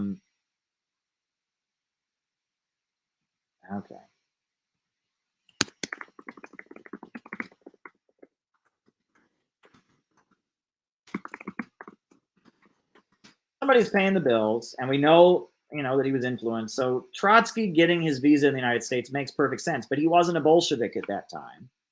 He was living in New York City, and he went back. You know, he went back to Russia. And, you know, the Russian Freedom Group that was funded by Jacob Schiff was not a Bolshevik group either. It was an anti-Tsar group. And actually, Jacob Schiff was an anti-communist, and he was a Zionist, a big supporter of Israel. And after the Tsar was overthrown, Jacob Schiff's group started actively trying to get Jews to leave Russia and go to Palestine, to set up settlements in Palestine. And the Jacob Schiff Center, which was one of the main synagogues in New York City during the 1930s, was very anti-communist. It was in the Bronx. It was a very anti-communist synagogue. Jacob Schiff was not pro-Bolshevik. He was against the Tsar. The Tsar of Russia was very anti-Semitic, and Jacob Schiff hated the Tsar. He bankrolled and gave lots of money to Japan to fight against the Tsar. And, you know, he hated the Tsar and he wanted to overthrow the Tsar, but he didn't support the Bolsheviks, right? Just, you know, the Bolsheviks didn't overthrow the Tsar. You have to remember the Tsar was brought down in February of 1917. And after the Tsar was overthrown, you had Alexander Kerensky and the provisional government. And then the provisional government faced an armed uprising by Kornilov. And Kornilov was defeated mainly by the Bolsheviks, and then the Bolsheviks overthrew Kerensky. So the Bolsheviks didn't come to power until October. Just being against the Tsar doesn't make you de facto pro-Bolshevik. Kerensky was against the Tsar. Kornilov was against the Tsar. A lot of people in Russia were against the Tsar. The Bolsheviks were just one faction, and they ended up winning out, but they didn't win out until the October Revolution. So there were a lot of different factions in Russia after the fall, and the Russian Freedom Group was not aligned with the Bolsheviks in any way. So that's an important flaw that Anthony Sutton, it doesn't work. I mean, it shows that, yeah, Trotsky had various intelligence agencies were manipulating Trotsky, various people. And that's the other thing is that, see, this was before, there was no internet back then, okay? There was no internet, there was no YouTube, there was no television back then. That the main way that ideas were spread was with newspapers, with books, with pamphlets, and that in the major cities of Europe, in Paris and in London and in Berlin and in Vienna, there were places, there were cafes, there were places where people went. If you were interested in learning about communism or socialism or Marxism or sexual freedom or the occult or things that were not normal, you couldn't just Google it. Now you can just Google it. It used to be, at this time, if you wanted to learn about something that was not normal, like communism or sex or the occult or I don't know what, you had to go to one of these, they called them bohemian centers. It was the hippie counterculture places that in the center of big cities and the center of big urban centers, there would be these places where people would go, and people from all different walks of life who were non-conforming, free-thinking, intellectually interested would go to Vienna, to certain districts. They would go to They would go to Paris, they would go to London, they would go to certain neighborhoods and certain areas, and every night there'd be all kinds of different people speaking, and there'd be a lot of books that were being published, and there were these intellectual hubs in Europe. And a lot of different organizations and groups were based there. And you have to remember the British imperialists were fighting the German imperialists, the French imperialists were aligned with the British imperialists against, and that there was a whole lot of manipulation going on, a whole lot of it.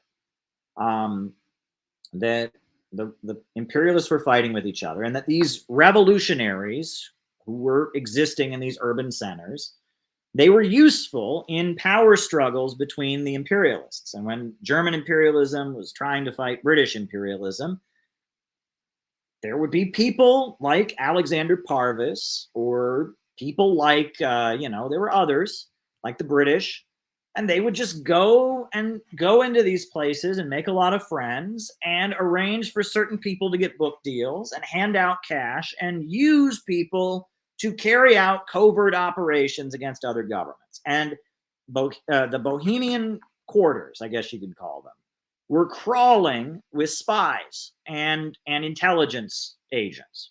And a lot of those people were being manipulated. For example, the anarchist movement, right? Anarchism was a big political trend. Anarchism, we now know, was being used by the police to fight Marxism. The labor unions were all led by Marxists. And so the anarchists were very popular in these circles. And many of these anarchists didn't know it, but there would be friends, people would show up and give them suitcases of money and say, wow, I really like how you're exposing that those Marxists are all a bunch of phonies. We really like that. And, I'm just an independent, wealthy man. You don't know much about me, but here's a suitcase full of money.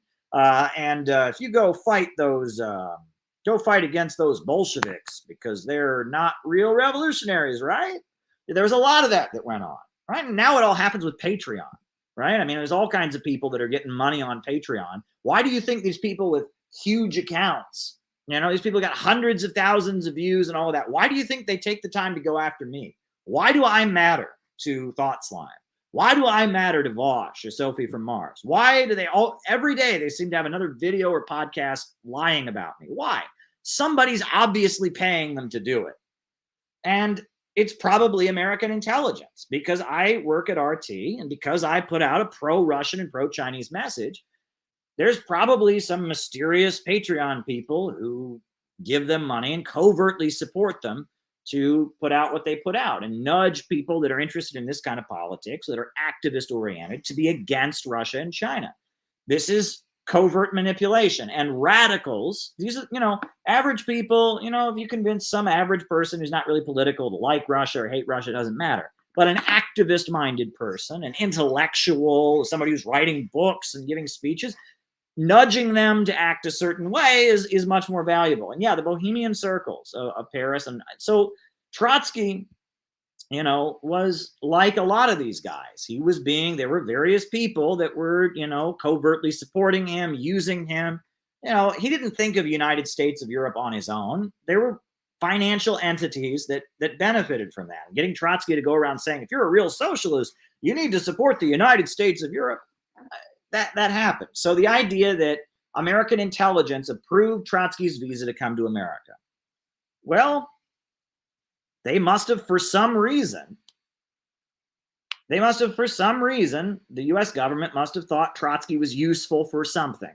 We don't know what, right? There was no Russian Revolution at that point. He was just, and he'd been in a number of other countries, but for whatever reason, they thought it was in America's interest to let this guy come to the United States. And they knew who he was, and they were monitoring him, and they said, yeah, we're going to let this guy into the country. That doesn't prove that the Bolshevik Revolution, which he wasn't a Bolshevik until July of 1917. That doesn't make the Bolshevik Revolution a big conspiracy. But anyway, I digress. Anyway, next question is about Thorstein Veblen. I don't know who that is. I'm going to have to Google it. Thorstein Veblen, an American economist. Okay. American economist from Menlo Park, California, Norwegian American, well-known critic of capitalism. He wrote The Theory of the Leisure Class. I've heard that reference before, The Theory of the Leisure Class, but there you go. A people who own a couple retail properties, members of the working class or capitalist class. Well, I'll answer that question, but I don't know, right?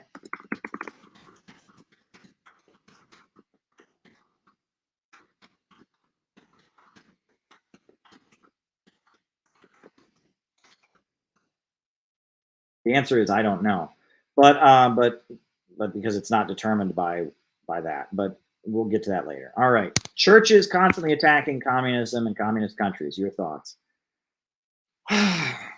Couple things. First of all, the Cold War is over, right? And during the Cold War, communist governments were very anti-Christian. There's a lot of heavy persecution of Christians. Now Stalin brought back the Russian Orthodox Church, and now things have completely changed. But during the Cold War, there was a huge amount of anti-Christian activity from communist governments, and as a result, Christians were being persecuted. The other thing, though, is that some of this is just, even nowadays, like Iran is not a communist country. Iran is an Islamic republic. Their economy is a socialistic economy. It's not capitalist, but they don't believe in Marxism. But there are a lot of churches that are heavily involved in intelligence work against the Islamic Republic. In Iran, it is illegal to be a Zionist and a supporter of Israel. And often fundamental Baptists in Iran get arrested because they're organizing like underground Baptist churches that are doing Israeli intelligence work, right? In Baptists, Mormons, there are various religious sects that their missionary work is tied in with American intelligence. And like the Mormons and their relationship with the CIA is very well documented. Mormonism, they're very tied to American intelligence. And there are a lot of like evangelical fundamentalists that have a relationship with the US military and with the intelligence apparatus. And of course, if they're going to have a relationship with intelligence apparatus, they're obviously going to be doing what the intelligence agencies do and being anti-communist. That makes sense. What I think is way more interesting than Christian churches being anti-communist, which is the traditional position of Christianity, Christian churches since the Cold War, right? That's the line. Godless communists, godless communist atheists. That's the standard line. What I think is more interesting than that is that we're seeing a rise in the opposite. In Nicaragua, Pentecostal pastors, evangelical pastors are more supportive of the Sandinistas than the Catholic Church are. It used to be the Catholic Church was with the Sandinistas, and it was the evangelicals that were against it, School of the Americas, etc.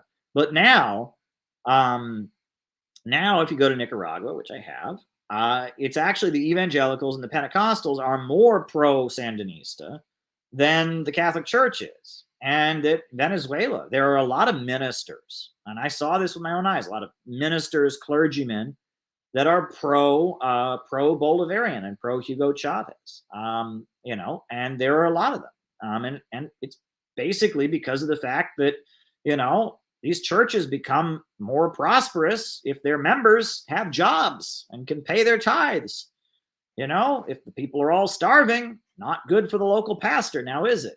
And that a lot of these Pentecostal churches, a lot of these evangelical churches are not connected with some church hierarchy, right? They're not accountable to some big boss in some other country who says, no, our church is against communism. They're the local Pentecostal pastor.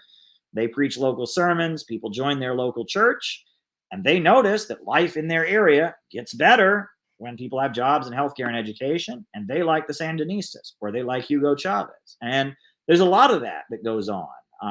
There's a lot of very pro-socialist and pro-Marxist, religious groups in Nicaragua and in Venezuela and in other parts of South and Central America. Also, the Russian Orthodox Church in Russia says a lot of really pro-Soviet and pro-communist things. You can find paintings of Stalin with a halo around his head, like he's a saint. The Russian Orthodox Church condemns Western capitalism as greedy and individualistic. It hails the Soviet Union for defeating the Nazis. You should listen. There's a lot of religious anti-capitalism from the Russian Orthodox Church.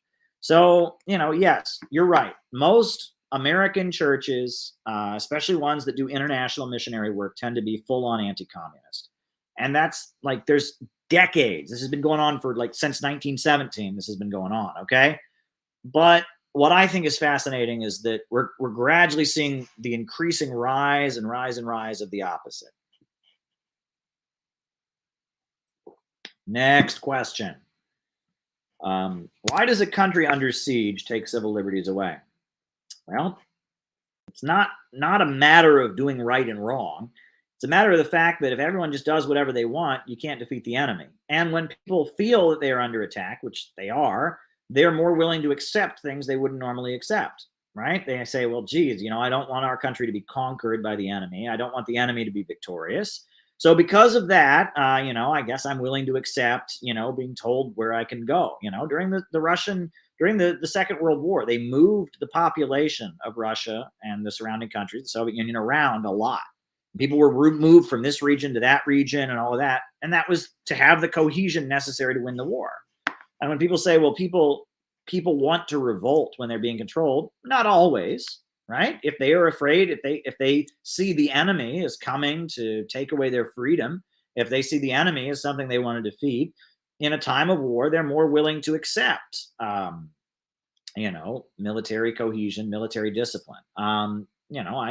So I don't necessarily buy that. Sure, yeah, under most circumstances, people will resist military cohesion and such, but if they understand why it's necessary and they understand it's temporary and they agree with the country in its fight against the enemy, then they're more willing to accept it. So there you go.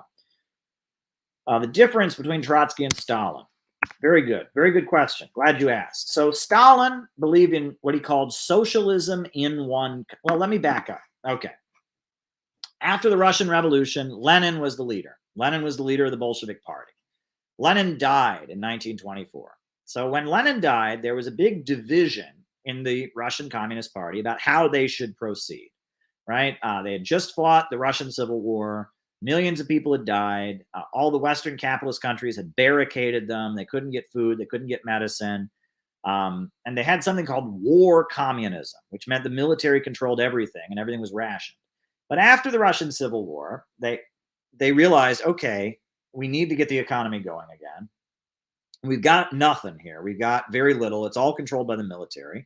In order to get the economy going again, we need to have what's called the new economic policy, which was they started promoting capitalism, private ownership.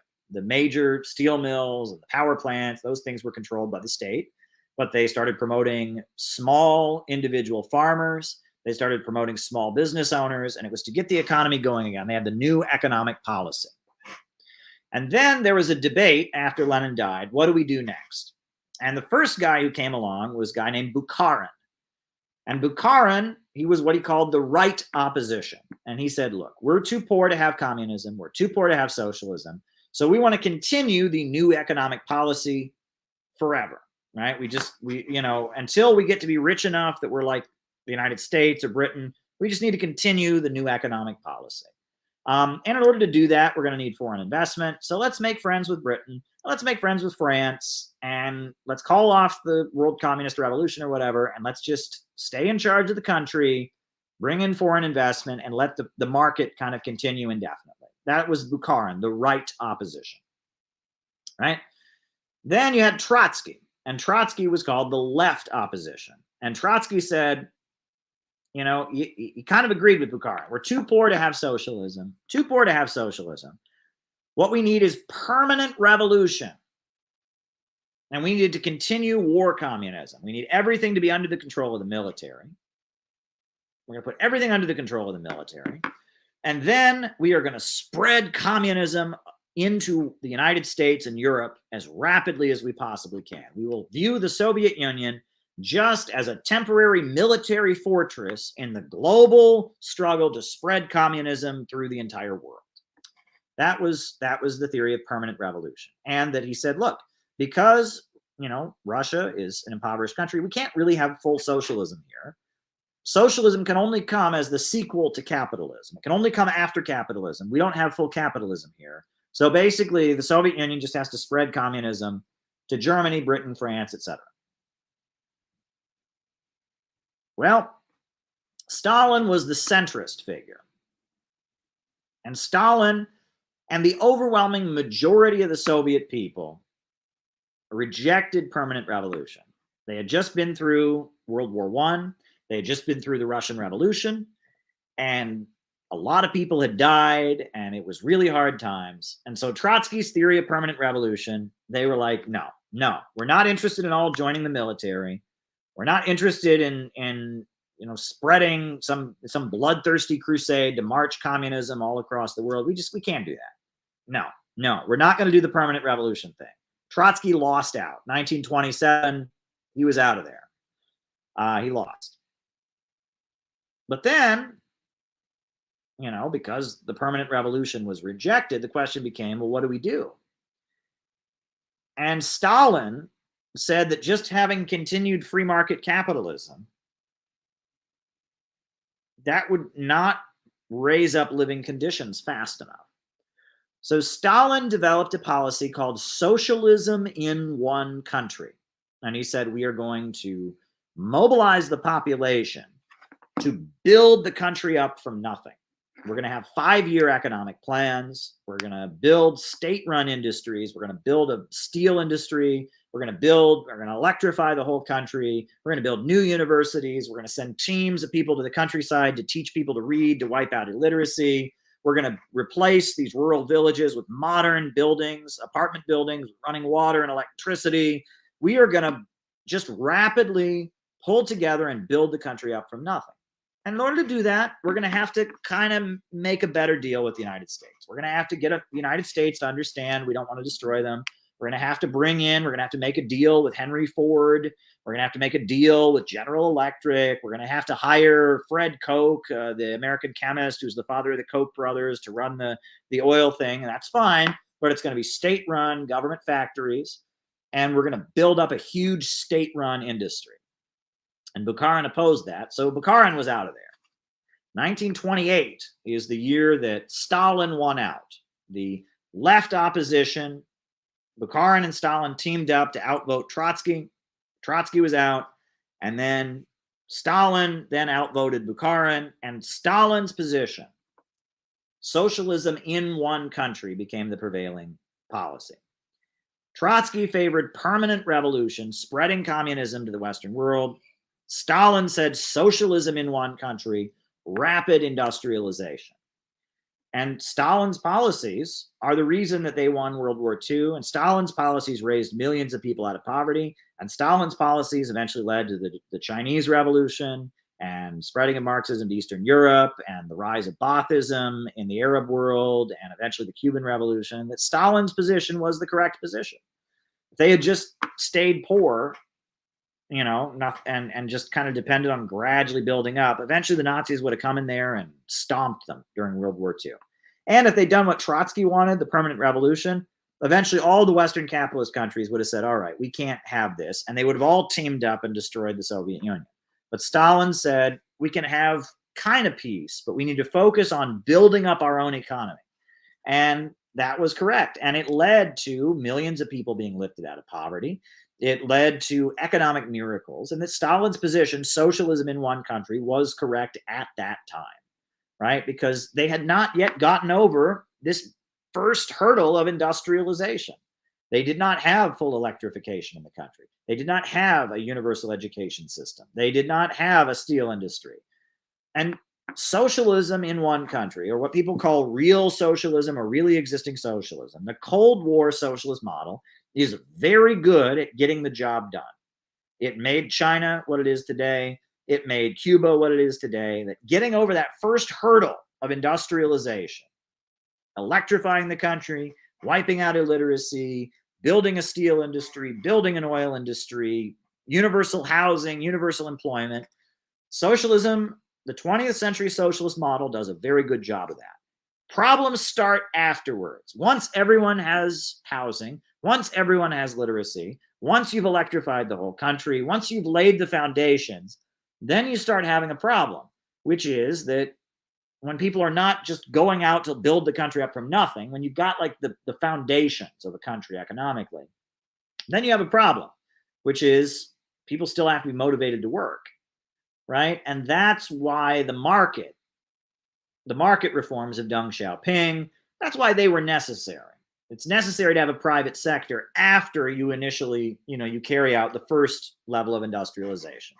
Once you have that level of industrialization, then at that point, it's necessary to have market mechanisms. I think you need to have private hotels, private restaurants, private computer companies and tech startup firms, because after that initial industrialization is gone, then things start to stagnate a little bit. I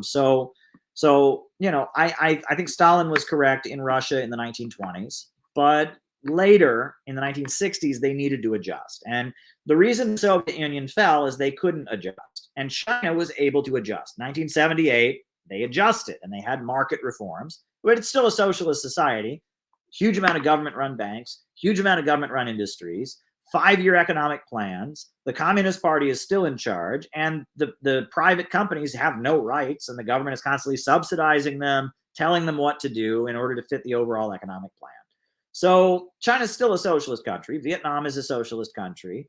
However, they have a big market sector. Nicaragua is a socialist country. Venezuela is a socialist country. They have a market sector, and some of the companies are cooperatives where the workers own the factories. Some of them are privately owned, just like regular capitalist economy. But at the end of the day, the centers of economic power and the control of the economy is with the state central planners, and as a result, they don't have the problems of capitalism. So there you go. But yeah, Trotsky's theory was permanent revolution, which is a Eurocentric theory. It's this belief that communism doesn't matter until it reaches the United States and Western Europe. And that's bullshit. And it's wrong. I mean, that's just not true, right? Russia and China, it took them a while. It didn't happen immediately, but they are marching ahead. And Western capitalism is crashing and burning. And there's no reason. Russia and China are not sitting there waiting for the Americans to move. And this is one thing. I used to be in the Workers' World Party, which was a Trotskyite party historically. Now they deviated from Trotskyism in a lot of ways, but they still held on. I sat through so many workshops where they'd say, the workers all around the world are waiting for the Americans to move. They're waiting for us to have a revolution over here. No, they're not. No, they're not. You think China's sitting there going, oh shit, we can't do anything until they have a revolution in America? No, they're not. You think the Cubans are sitting there going, oh shit, we can't do anything until they have a revolution in America? No, they're not. No, they're not. The United States, capitalism in the United States is gradually deteriorating into barbarism. Our society is coming apart, and Russia and China are churning ahead. And the United States is going to continue deteriorating, and Russia and China are going to continue deteriorating ahead. The only hope for the United States is to eventually have socialism. That's the only hope, because if not, we're just going to continue deteriorating. And the rest of the world is not waiting on us. I'll tell you that much. I'll answer this now because it's related. Is there any truth in the idea that Stalin was considering market reforms in the early 50s before he got sick? I don't know. I have heard the opposite. There is a book that Stalin wrote in the final years of his life called The Economic Problems of Socialism in the USSR. I have read that book many times, and I don't get from it what many people say they got from it. Many people read that book and say that Stalin was calling for the USSR to become much more socialistic and egalitarian. I don't see that. Some people read the book and say Stalin wanted market reforms. I don't see that either. I don't see that. I mean, I see Stalin arguing the Soviet Union is socialist despite having commodity production. I see Stalin explaining, but I don't see that. So, a lot of people read a lot into that book. The Economic Problems of Socialism in the USSR was Stalin's last major work, and he wrote it before he died. And a lot of people read into that book stuff that I don't see there. It's been a while since I read it, so maybe if I read it now, I would get more out of it. But I don't see that book as advocating more market reforms, and I don't see that book as advocating more socialism. I just see the book as defending the USSR and explaining some of the problems that they had. The other thing about Stalin, it's worth pointing out, there was more income inequality in the Soviet Union after Stalin than there was during Stalin's life. And many people, that doesn't fit the narrative people have. A lot of people have it in their head, well, Stalin was so much more revolutionary than Khrushchev and all of that. that's, I would argue, is true. But Stalin believed in inequality. I mean, Stalin very much believed in economic inequality. Stakhanovism was this program that they had in the USSR where they mobilized the population to work. And if you worked harder, you got a reward, and you got more money than everybody else, right? The party maximum. It was originally the Bolsheviks had this thing where if you were in the Communist Party, you could only make so much money because it was like to keep you honest. Stalin got rid of the party maximum. Stalin understood that in order to have socialism work effectively in the Soviet Union, you had to have inequality.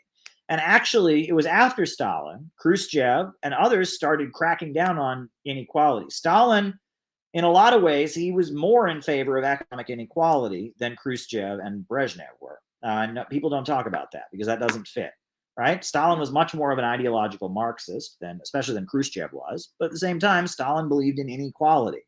And during the Stalin years, there was a lot more inequality. And many people will point to the fact that, some people will argue that one of the reasons the USSR fell was because there was too much equality. And I think they might be right. The fact that people, the fact that people didn't feel like they could advance. So there you go. All right. Socialism or barbarism simply means people before profits. No, it doesn't. It comes from the Junius pamphlet written by Rosa Luxemburg. And I will pull that up and I'll show you where it comes from. That whole concept, socialism or barbarism, comes from chapter 1 of the Junius pamphlet by Rosa Luxemburg, which is about World War I. And it's about how imperialism is leading Western capitalism to shed any moral pretenses and to collapse, basically. It's leading Western capitalism to barbarism, to a situation much like the fall of Rome. That when Rome fell, the Roman Empire was an abomination. It was awful. But when Rome fell, it wasn't replaced by something higher. That the fall of Rome led to a situation in Europe that was much worse. Living standards went down, the average height of human beings went down, life expectancy went down. The fall of Rome, even though Rome was bad, it didn't lead to something better than Rome. The fall of Rome actually led to a regression, a historical regression. The Middle Ages were a regression. The world was much less stable, living standards decreased, science and technology went down. The fall of Rome led to the depopulation of Europe. It led to a bunch of wars and chaos and instability. The fall of Rome wasn't a good thing, right? Rome was bad, and we can support Spartacus and his fight against the Roman Empire. We can support the Zealots and the Jews who fought for the freedom of their homeland and Palestine against the Roman Empire. We can support various people, right? We can support people who were fighting for the freedom of their homeland against the Romans. However, just because the bad gets gotten rid of doesn't mean that what replaces it is better. And the fall of Rome led to something worse. Just like if we continue the way we're continuing now in the United States, we'll get something worse. And it drives me up the wall that people don't get this. So many leftists think, oh, burn it down, tear it down. What are we going to replace it with? Oh, I hate America, burn the American flag. Okay, I get that. Right, you hate it as it is. What comes next? I want this country to be destroyed. It's racist. Okay, I get that. But what comes next? And they don't get that, like, if the United States deteriorates and starts to balkanize, and we end up in some kind of like Mad Max situation here in America, things don't get better, right? Like, I mean, it's weird. A lot of these people, these leftists, they have this assumption that if the United States were to collapse as a society, we would automatically get something better. No. The fall of the United States, if the United States were to just collapse, that would be a lot like the fall of the Roman Empire. Things are bad right now in the United States, but I've got heat in my house. As bad as things are, we've got a prison industrial complex, we've got impoverished people. I've got heat in my house. Now, I'd prefer that I had heat in my house and that we didn't have a prison industrial complex and we didn't have wars around the world, but I still got heat in my house. Imagine a society where the electricity went off for weeks. Imagine a society where right-wing militias and black nationalist militias are shooting it out in the street every day. Imagine a country with like 5 or 6 different governments proclaiming themselves to be the legit government of the country. You don't want to live in a Mad Max societal decay type situation. You just don't want to be there. okay? And as much as you think it sounds badass and all that, you don't want to live in a society where the electricity goes off for a couple months. You don't want to live in a society where you don't have access to warm water. You don't want to live in a society where you go to the stores and all the shelves are empty because, you know, there's a barricade against the armed group that seized Pennsylvania. And you don't want to live in a society that's reduced to third world conditions of societal instability by a collapse, right? You don't want that. You'd like the United States to move towards socialism. You'd like it to move, to join with Russia and China, to adopt a centrally planned economy where the needs of the people come first, not the profits of the wealthy few. You'd like to see historically impoverished communities, Black people, Latino people, Chicano people lifted up and empowered. You'd like to see, you know, you'd like to see construction, but you don't want to see a societal collapse. And I know you think you're so woke and so revolutionary because you want to see a collapse. You don't want to see a collapse. You don't. Is Russia's current form of capitalism sustainable for long-term economic growth?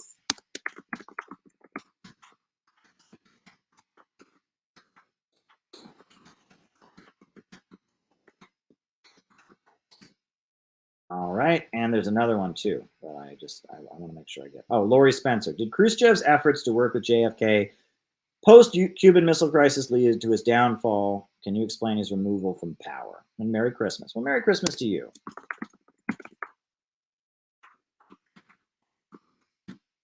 Very, very good, Lori, and thank you for that. All right, so next question we've got, socialism or barbarism? It comes from Rosa Luxemburg. It's about imperialism leading to society coming apart. Are people who own a couple of retail properties members of the capitalist class or the working class? I don't know. I mean, them owning that is not definitive of who they are. Do they sell their labor power? Is their primary source of income how they sell their labor power? You know, do they live simply by being owners of, and these are retail properties. Does that mean these are properties that they rent out to other people? Does this mean they're stores that, like, there's a store that rents there and has a retail store? What does that mean? Somebody owns the home in which they live. That doesn't make them a capitalist, right? If somebody, so I don't know. I mean, there's a lot more factors there to determine someone's class position than simply, you know, if they owned some properties or not. So, yeah, there you go. There you go.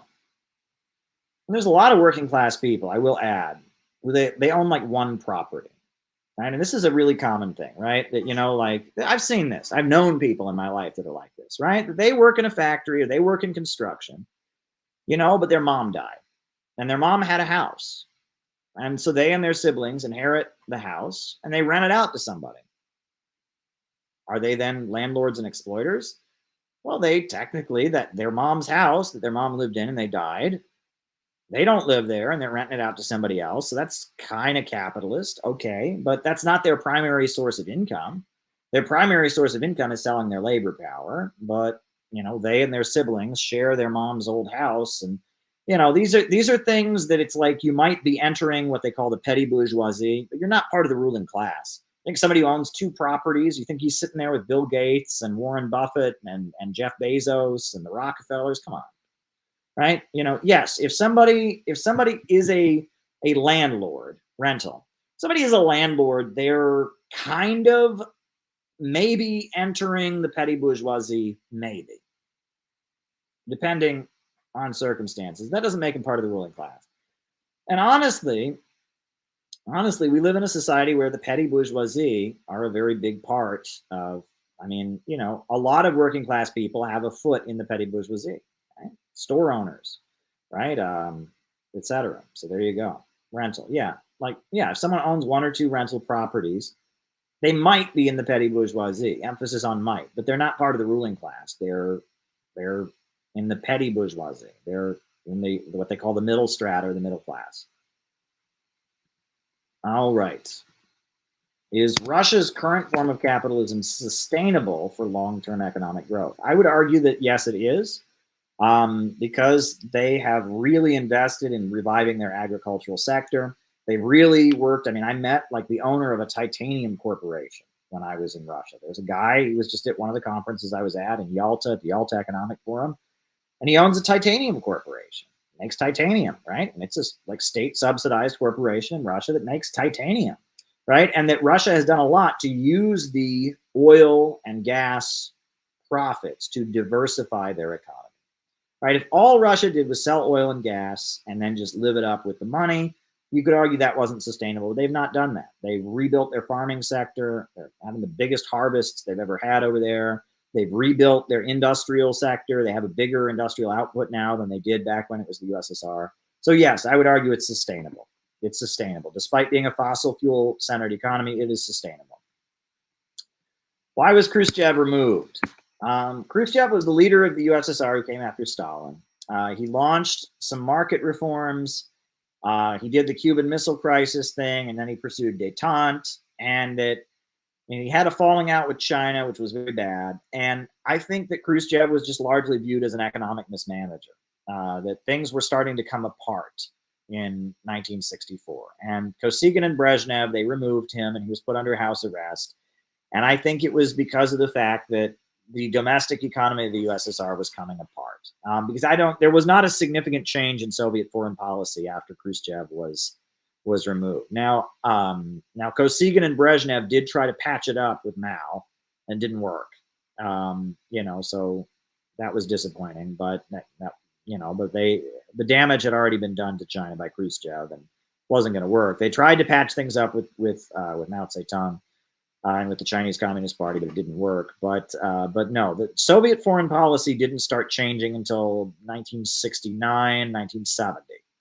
Right? Soviet foreign policy began shifting in a more revolutionary direction at that time. But throughout the 60s, they were into détente, right? They were into peaceful coexistence with Western capitalism, which in and of itself is fine.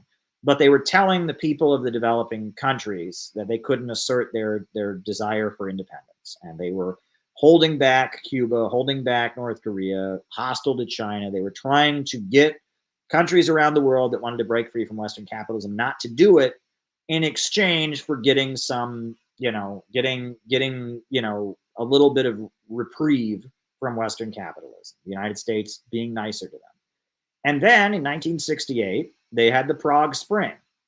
And in Czechoslovakia, a US-backed democratic socialism of the human face movement seized control of the government and started actively trying to work against the Soviet Union. And at that point, I think the Soviet bureaucracy realized, wow, we've been given everything to the United States, and they still tried to stage a color revolution in Czechoslovakia. We had to send our military to Czechoslovakia. So at that point, you started to see the Soviet Union drift a little more radical.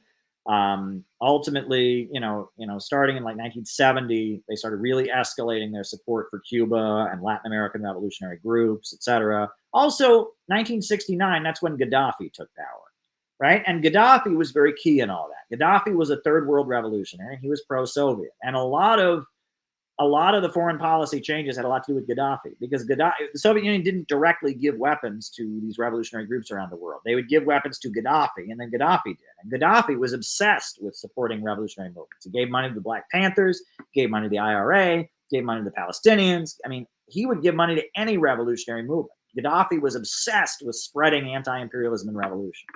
So there you go. What is anarchy as a political theory? Anarchism is a wing of socialism, right? So the socialist movement is generally divided into three camps. It's obviously much more complicated than that, but there are generally three wings of the socialist movement: social democracy, communism or Marxism, and anarchism. Social democracy is the belief that Western capitalism just sort of naturally turns into socialism. That, one day, we have public education. The next day, we have free healthcare, and that gradually, one step at a time, we'll eventually have socialism, and it will emerge from within the existing society. That there's no revolution that's necessary. There's no event horizon. That the capitalist system, one step at a time, gradually turns into socialism. The movement is everything, the goal is nothing, and it's pro-imperialist. It says that the West, the United States, Britain, and France, are the furthest along the road to socialism.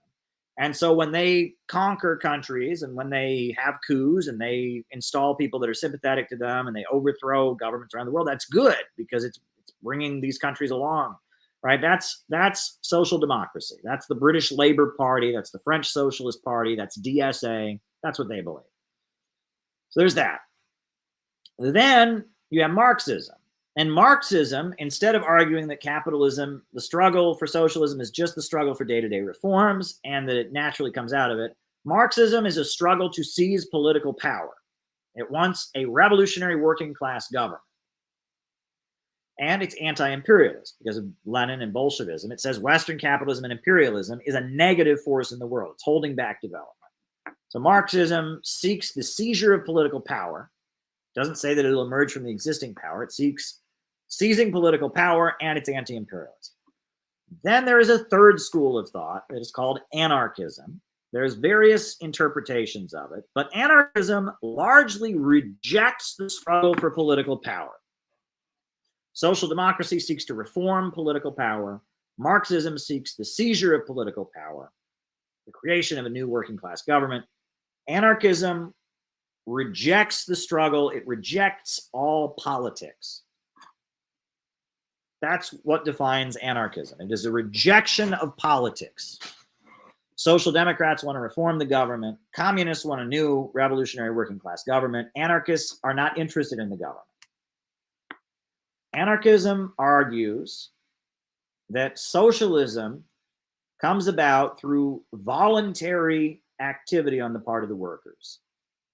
Right? That the workers will one day, anarcho-syndicalism was probably the biggest school of anarchism that existed. It was called syndicalism. And it said we should focus on the struggle between the employer and the employee. The workers on the job struggling against their employer. And that one day there will be a great general strike and the workers will all go out and go on strike and seize control of their factories. It's a struggle of the individual worker to seize his individual factory. They're not interested in voting. They're not interested in changing labor laws. They're not interested in having a revolutionary Marxist government. All they're interested in is the struggle of the worker on the job against the struggle against his employer. That's anarcho-syndicalism. There are other wings of anarchism. There's what's called terrorism or anarcho-terrorism, Bakunanism. The idea is that the masses will voluntarily go out and smash the old society, that they will be inspired to have revolutionary activity, and they will, that with acts of violence, with propaganda of the deed, the masses will be inspired to go break things. Anarchism generally focuses on building institutions, building entities, voluntary, ultra-democratic, cooperative entities that will emerge to replace capitalism. And a lot of anarchism assumes that there's going to just be some big collapse. And so they like to go out and break things to escalate the big collapse. And then at the same time, they want to build the, they want to build the alternative society. They want to build communal gardens. They want to build food co-ops. They want to build worker cooperative enterprises. And the idea is that the old system will just fall apart and their new voluntary society will emerge to replace it. That's the idea. Anarcho-syndicalism is specifically focused on labor unions. There's anarcho-feminism, which focuses on sex and gender struggles. There's a book called The Coming Insurrection that was published around the time of the financial crisis. It's like a manifesto that was published that argues basically build a communal garden and then go out and break shit at night. These are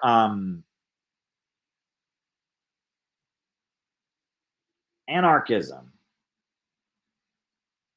Anarchism is the belief that we should not struggle for political power. That's what anarchism is. What I think is interesting is that anarchism and social democracy have almost merged with each other because they think basically the same thing. And that's a little bit weird. It used to be social democrats and anarchists were about as far away from each other as you could get. But now anarchism and social democracy are almost synonymous because they're anti-communist and they're pro-imperialist. And anarchism didn't used to be pro-imperialist. They used to be more anti-war than anybody else. But now we're in a period where anarchism is largely pro-imperialist. So, and social democracy and anarchism have almost merged, right? The Social Democrats, you know, they just support the Democrats. They think Republicans are fascists, and you know, they don't really want to change things that much. Maybe have free healthcare or something, but they're even that they won't fight for. Anarchists also, again, they don't want political power. They don't want to change things that much. They just want to build worker cooperatives, and they want to fight in the streets to prove how ultra revolutionary they are, beat up Trump supporters or something.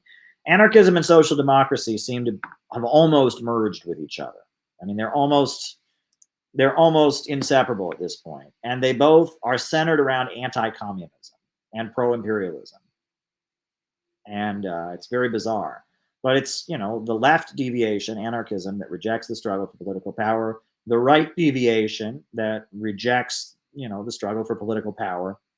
They have merged into one, and they're the pro-imperialist left. And it's a little bit weird, but yeah, I mean, BreadTube, are they social democrats or anarchists? Both.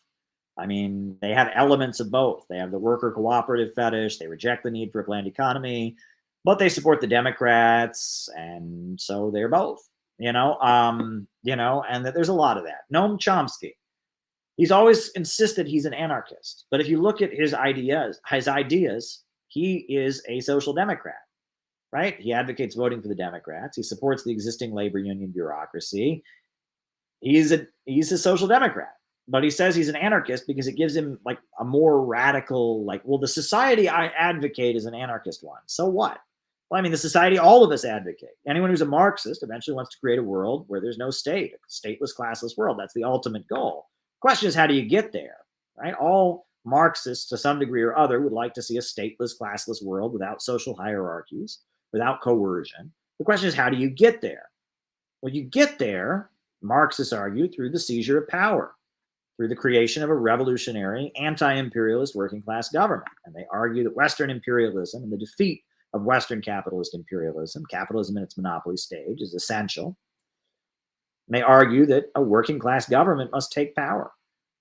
Whereas social democrats say, well, we can just gradually tweak Western capitalism. And Western capitalism is way better than anything that's fighting it.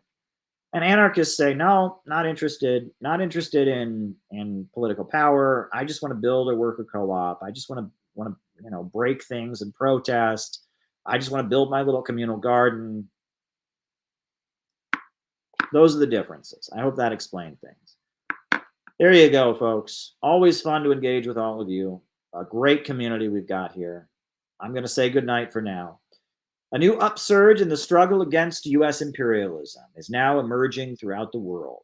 Ever since World War II, U.S. Oh, wow. 2 super chats here. I was almost done, but I got 2 more super chats to answer. Do Scandinavian social democracies trace their origins to the Second International? And are there any other problems of capitalism aside from overproduction? The tendency. Okay. All right. So I'll write it down. Norwegian social democracies trace roots to the Second International. And problems of capitalism other than PPRF and overproduction. All right, very good. Okay, thanks for asking your questions, folks. I'm here to answer your questions. There you go. All right, first question. Norwegian social democracies, do they trace their roots to the Second International? Yes, they do. First of all, the Second International has been reformed. I mean, it dissolved during World War I because they couldn't all be in the same group if they were having a war with each other. But there is something today that exists. It's called the Socialist International. And DSA is sometimes a member and sometimes not. They've been on and off members of it. But the British Labour Party, the French Socialist Party, a bunch of third world pro-Western capitalist imperialist governments, a bunch of third world governments, you know, the Socialist International, it's called. And that is the Second International, basically. The Socialist International, that's the Second International. What's interesting is that some, and let me emphasize, and I'll drop the website. I mean, it's got a website, it's got the hand holding the rose, you know, I mean, it's you know, social democracy, right? You know, Socialist International. right? And they got a huge list of parties that are members of it, right? Huge. I mean, it's a really, really long, it's a big group, Socialist International. What's interesting is the attempt at reform. Okay. All right. Failed attempts at reform in the USSR, glasnost, and perestroika. All right. So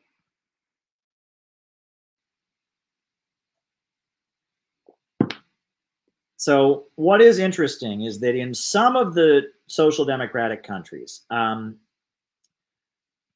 Breivik, right? He shot up a social democratic youth camp or something, right? I can't remember which one it was. It was in Norway, right? Anders Breivik, the guy who shot up the Norwegian, the Norwegian Social Democratic Party, to their credit, is still a social democratic party. Okay, so you have to remember, right? And I guess I'll just answer this, right? Right after the fall of the Soviet Union, like in the late 80s and in the early 90s, as the Soviet Union was falling, most European social democrats abandoned social democracy. Right? For example, in Britain, they used to have this thing called Clause 4. It's called Clause 4. And the British Labour Party had this in its constitution or its bylaws. It had this thing called Clause 4. I just dropped it in the chat. And in the British Labour Party, in their official constitution, it said this: to secure for the workers by hand or by brain the fruits of their labor, of their industry, and most equitable distribution thereof that may be possible upon the basis of common ownership of the means of production, distribution, and exchange, and the best obtainable system of popular administration and control of each industry and service. 1918, that was added to their constitution, that they eventually want to create a socialist society. Well, in the 80s, they got rid of that. And Tony Blair came in, and in 1993, they replaced it. And now Clause 4 of the Labour Party Constitution says the Labour Party is a democratic socialist party. It believes that by strength of common endeavor, we achieve more than we achieve alone, so as to create for each of us the means to realize our true potential, and for all of us as a community, and power, wealth, and opportunity are in the hands of the many, not the few, where the rights we enjoy reflect the duties we owe, and where we live together freely in a spirit of tolerance, solidarity, and respect. So now Clause 4 no longer says public ownership of the means of production. Now it just says, can't we all be friends, common endeavors, tolerance, respect. It's vague now. The British Labour Party, if you want to get technical, are no longer social democrats because they no longer strive to create a socialist economy. They just want an economy that's good for everybody, right? They just want things to be good for everybody. Power and wealth in the hands of the many, not the few. The rights we enjoy reflect the duties we owe. We live together freely, respect and tolerance, blah, blah, blah, blah, blah. That's not Marxism, right? So the British Labour Party, if you want to get technical, even though they're part of the Second International, even though their roots are in Marxism, they are not, they no longer believe in social democracy. And the same for the French Socialist Party, the same for a lot of the European, the SDP, the Social Democratic Party of Germany. They don't believe in Marxism anymore. They believe in a good country for everybody. They believe in whatever. Norway, the Norwegian Social Democrats actually still believe in public ownership of the means of production. Right. And so there are some of the European Social Democrats, on paper at least, still want to eventually move toward some vague form of socialism. But a lot of them have just completely chucked that. They're just liberals now. The Labour Party in Britain, they're just liberals. They got rid of Clause 4. They don't even pretend to be socialists anymore. They're just liberals. So that's worth pointing out. So there you go. That's to answer the question about Norwegian social democracies. All right. Are there problems of capitalism other than the tendency of the rate of profits to fall and the overproduction? Of course, there's many problems with capitalism. Many, right? Capitalism leads to a situation where you have unemployment, a reserve army of labor. Capitalism leads to a situation where you have hunger. Capitalism leads to war for profit and imperialism and the global system of capitalism and imperialism. Capitalism leads to racism, where, workers are played against each other on the basis of their race. Capitalism leads to, the oppression of women and discrimination against women. Capitalism leads to all kinds of problems. It leads to a police state. Amid a capitalist crisis, you move toward more of an authoritarian police state. There's many, many problems with capitalism. We can make a big list of all the problems of capitalism. But the tendency of the rate of profit to fall and the problem of overproduction are what make capitalism economically unsustainable. And they're essential to understanding the Marxist critique of capitalism. And the fact that nobody ever talks about that, right? The bread tube crowd, they never talk about it. Or if they do, they don't know what they're talking about. They distort it into some degrowth crap. They think the problem is overconsumption. Marx never used the term overconsumption. And Peter Coffin rips this to shreds. That the problem with capitalism is that it holds back growth. It prevents growth. It creates poverty amid plenty. It leads to a situation where people are hungry because there's too much food. People are homeless because there are too many houses. That's the problem with capitalism. Capitalism in its monopoly stage is a global financial system that is grinding the world into poverty. That's the problem with capitalism. So there you go. There you go. All right. Failed attempts at reform in the USSR, glasnost, and perestroika. Right. So it was pretty clear in the 80s the USSR needed reform. It couldn't continue the way it was going. However, the reforms that they brought in made things worse. Glasnost, for example. Glasnost means openness, right? The idea was that we only have communists in the government. We're going to be more open. But did they open it to have more people that were more radical than the Communist Party of the Soviet Union? No. Did they open it to have people that were, wanting to make socialism different? No. Glasnost meant they had people who believed in capitalism in the government. That's what it meant. Glasnost was an opening to the right? Perestroika. It was market reforms. It was an attempt to introduce some market reforms, but it was done very sloppily. And it was done in a way that it just led to making the state economy even weaker, right? And if you read, Harpal Brar has written a very, very good book, Perestroika, The Complete Collapse of Revisionism. There's a very good book called Socialism Betrayed by Roger Kieran and Thomas Kenny. There's another good book called Perestroika by Sam Marcy, the founder of the Workers' World Party. And all of them show how Perestroika basically led to Soviet society coming apart. And the reason that it led to Soviet society coming apart was because the revolutionary politics and the anti-imperialism had been worn down. The Soviet Communist Party had a very big chunk of it that didn't believe in communism anymore. And I know people who were there at the time, and they can attest to this. In the 80s, there were a lot of people that were very high up in the Soviet Communist Party that did not believe in communism. They believed the United States was a great country. They believed in, they wanted to switch to being more like a social democratic welfare state. They believed a lot of anti-Stalin stuff. And that I've heard this. People talked about, they went to the USSR in the 80s and they said it was weird. They said the local communists, the lower level people believed in communism, but a lot of these high ranking people from the new generation were in love with America and hated communism. So there you go. All righty. Can you talk about the difference between the Popular Front and the United Front in the 1930s and 40s? Sure. I guess I'm here to answer your questions, folks. Keep them coming, right? Always fun to talk to you all. So, okay. Gonna take a drink. All right.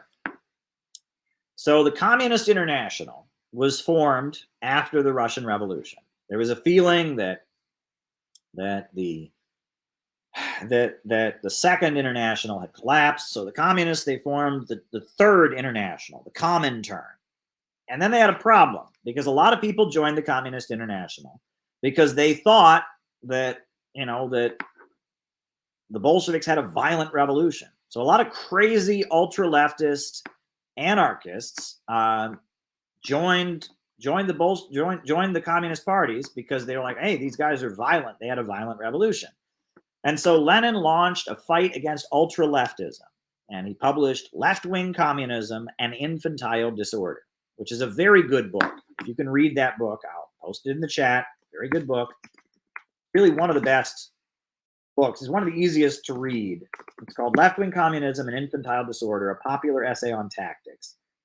it's a really well-written book by Lenin explaining the tactics that the Bolsheviks used, how they built united fronts, how they built their party. It goes over the history of the Bolshevik party. It's a really good book. And he explained that no, the Bolsheviks weren't just this crazy group of people who went around telling everyone, we want violent revolution. No, the Bolsheviks had entered a lot of alliances and did all kinds of things. And that you can't, and in that book, he says you need to run candidates for office. In that book, he says you need to join labor unions that are not run by communists. And you need to sometimes endorse people in elections and campaign for people who aren't communists. And that the point is to win over the broad masses of people, not to show how ultra-revolutionary you think you are. So Left-Wing Communism and Infantile Disorder was published. So then Lenin started orienting the communist parties around the world to form united fronts. The idea was at that point there was a big labor movement. In most European countries, they had big labor unions. They had big social democratic parties, big anarchist groups, big labor unions. And then you had the communist parties. And Lenin said basically, we need to push forward the working class movement. So we need to find things that we can unify all of the working class movement around, like the 8-hour workday. So he urged the communists around the world to start advocating an 8-hour workday. And the idea was they would call a national day of action demanding an 8-hour workday. And that they would try to get the social democrats to join it. They would try to get the anarchists to join it. And it would be something that all the anarchists and all the communists and all the social democrats could all agree on, an 8-hour workday. Another thing, freeing political prisoners, right?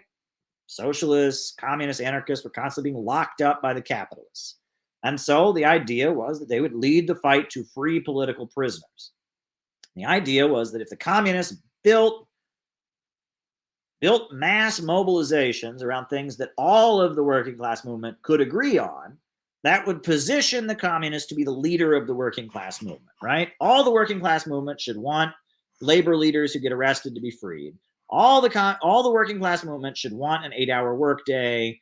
So based on that, communists, by building mobilizations, days of action, protest movements, campaigns to free political prisoners, to advocate an 8-hour workday, raise the minimum wage, just things that everyone in the working class movement could agree on, the communists would position themselves as the leaders of the working class movement, and people would be drawn to them because they were organizing around things the whole movement, the whole working class movement could agree on. So they organized the United Front. And in the United States, that meant that they formed something called the Trade Union Education League, which joined the existing labor unions and tried to push the labor unions in a more revolutionary direction. That meant they organized to free Sacco and Vanzetti. Those were two famous anarchists who were given the electric chair and given the death penalty. The communists built a huge campaign to free Sacco and Vanzetti. They built something called the International Labor Defense, which was a group of lawyers who went around defending labor activists who got arrested. The communists tried to build what they called a united front, where they would push forward demands that would unify the working class movement. So how did the social democrats respond to that? The social democrats, you remember, were much bigger. The German government at that point was the Weimar Republic. It had all these social democratic members, etc. So how did they respond to that? Well, they responded to that by getting into an anti-communist frenzy. And the slogan that the social democrats used is they said, the main enemy is on the left. And they started saying to people that the Soviet Union is this brutal authoritarian dictatorship, and the Soviet Union is helping capitalism because it's making socialism synonymous with evil authoritarianism. And so we got to stamp out Bolshevism. So the Social Democrats responded to the effort of the communists to build the United Front by going into an anti-communist frenzy. And in Germany, the German police would shoot down communists that were protesting, and the German police would sometimes be wearing their Social Democratic Party pins while they would kill communists. And it was a huge surge of anti-communism among social democrats. In the United States, the American Federation of Labor, the AFL, banned any Communist Party member from joining an AFL union. So that meant if you were a communist, not only could you not be a part of the union, but you couldn't work at a place that had a union contract. And they actually sent like an assassin to go shoot William Z. Foster. William Z. Foster was speaking at a trade union educational league meeting, and somebody showed up with a gun and tried to kill him. And the Social Democrats went into this anti-communist frenzy.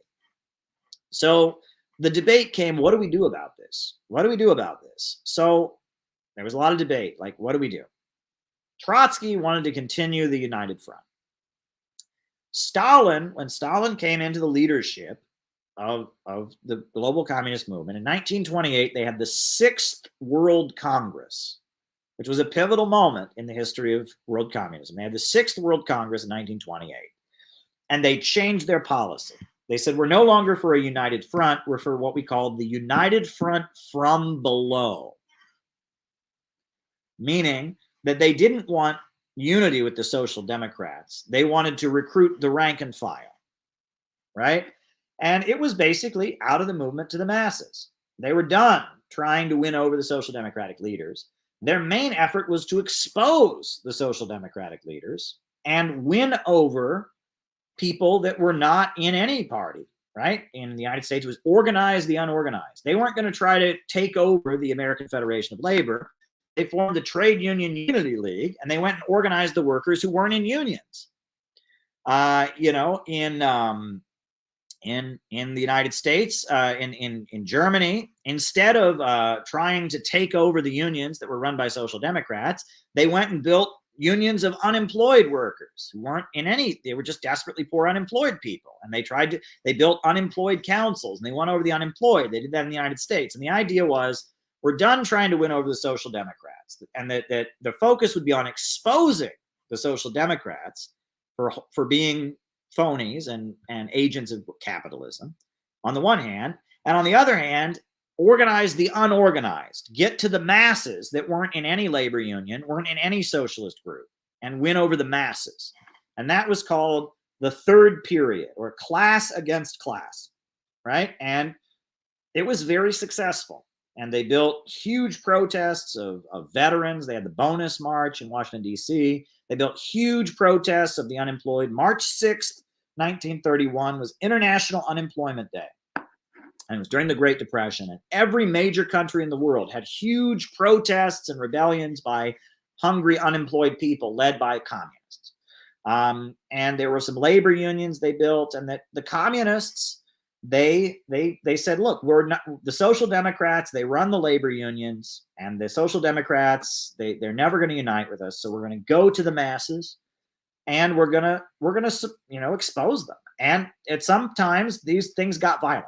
Okay, the communists would like show up at meetings of Social Democrats with baseball bats and weapons and beat the hell out of Social Democrats. And Social Democrats would show up at communist events with baseball bats and weapons and beat the hell out of communists. And in Germany, there were armed battles between the Social Democrats and the communists, right? That the communists had their militia, right? The Red Front Fighters League was their militia, and the Social Democrats had their militia, which was like the Three Arrows thing. I forget what it was called.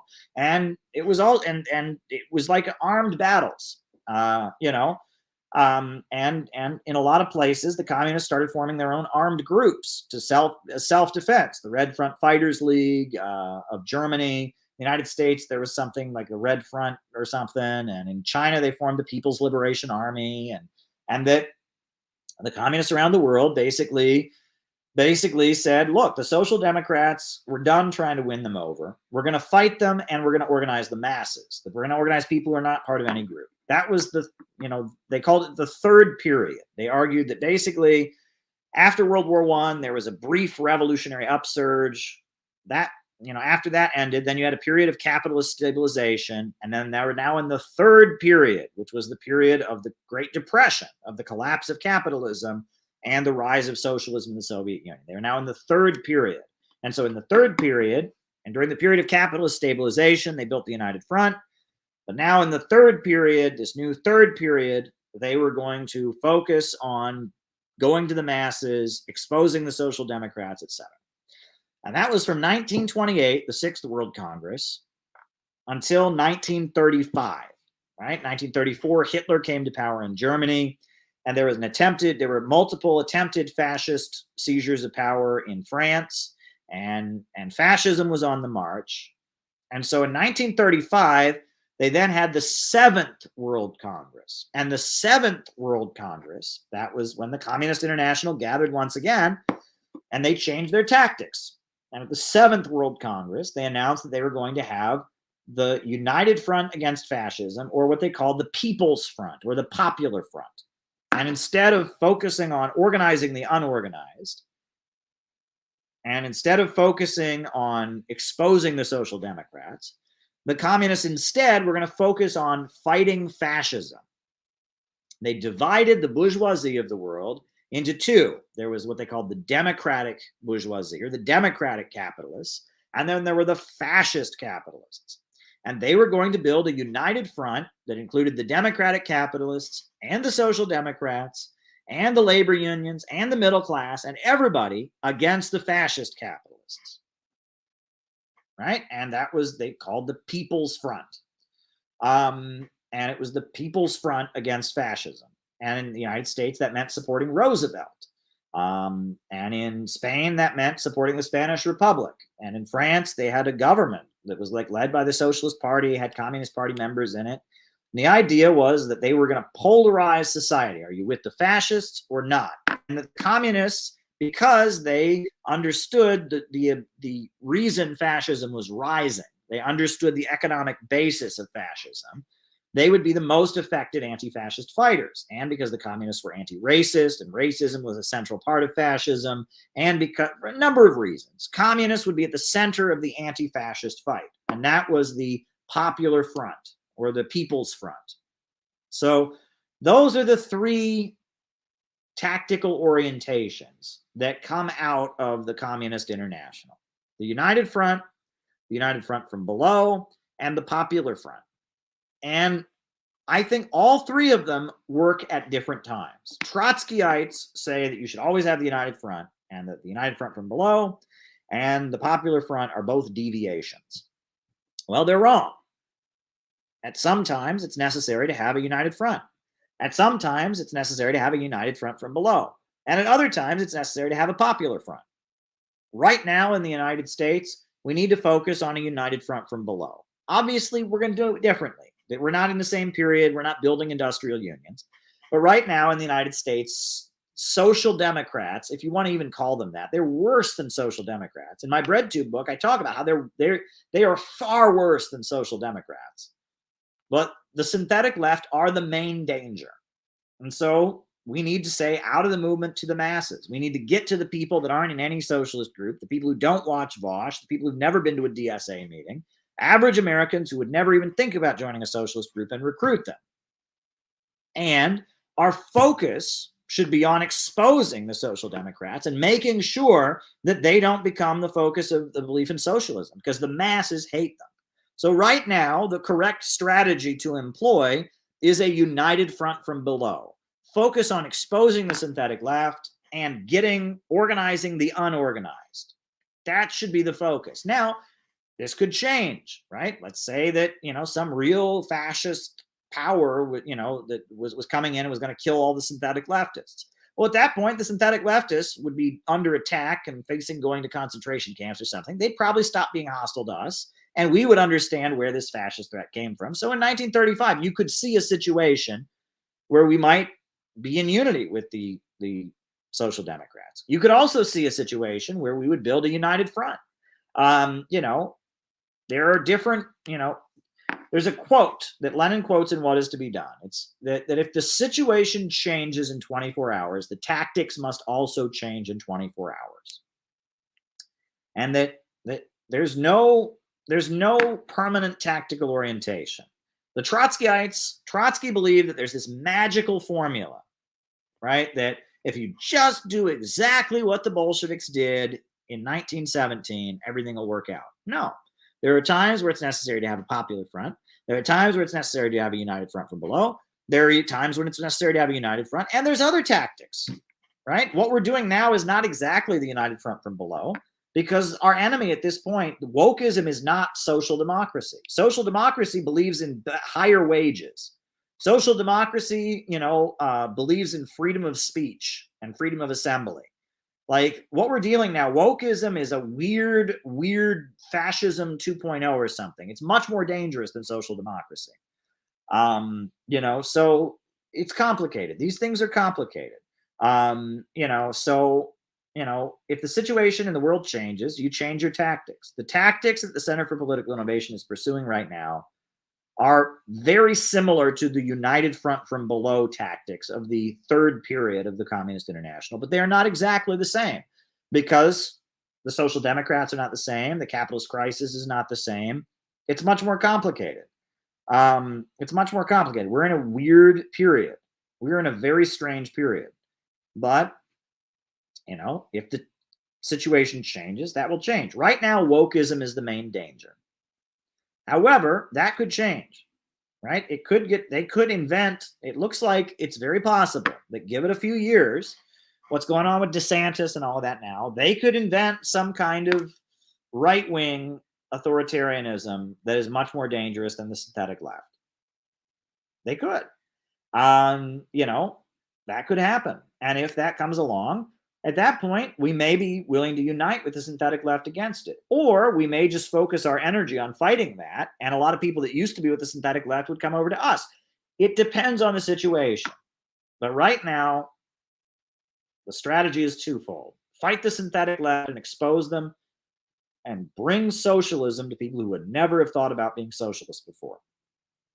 And that's all we can do at this point. That's really all we can do.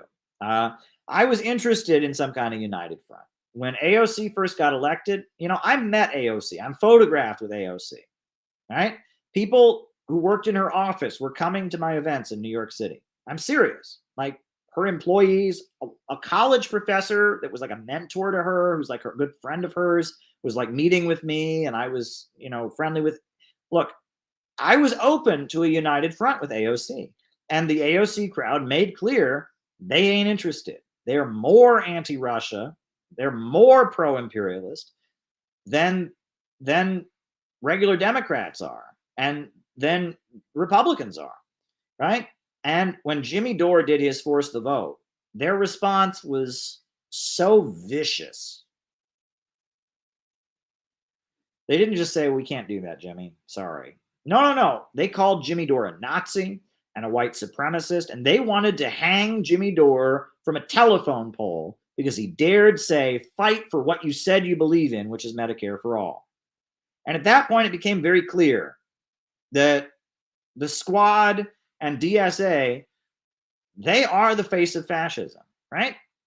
Tulsi Gabbard is at this point, she's working for Fox News. She's not a Republican, she's a conservative, you know, and she's anti-war. I like Tulsi Gabbard, you know. Tucker Carlson is a conservative, whatever. You know, I hear things on the Tucker Carlson show all the time that I agree with. I hear a lot of things I don't agree with too, like anti-immigrant bigotry, hostility to China, etc. But a lot of the things on Fox, you know, on Tucker Carlson, I do agree with, like anti-war stuff, opposing the police state, opposing tech censorship. When I listen to the left, I don't hear anything I agree with. And when I talk to people that are on the so-called left, I don't get, well, I think you're wrong about this. I get, you deserve to die. The woke left wants to kill all of us. I am deadly serious. They want to murder us. And they have told us this.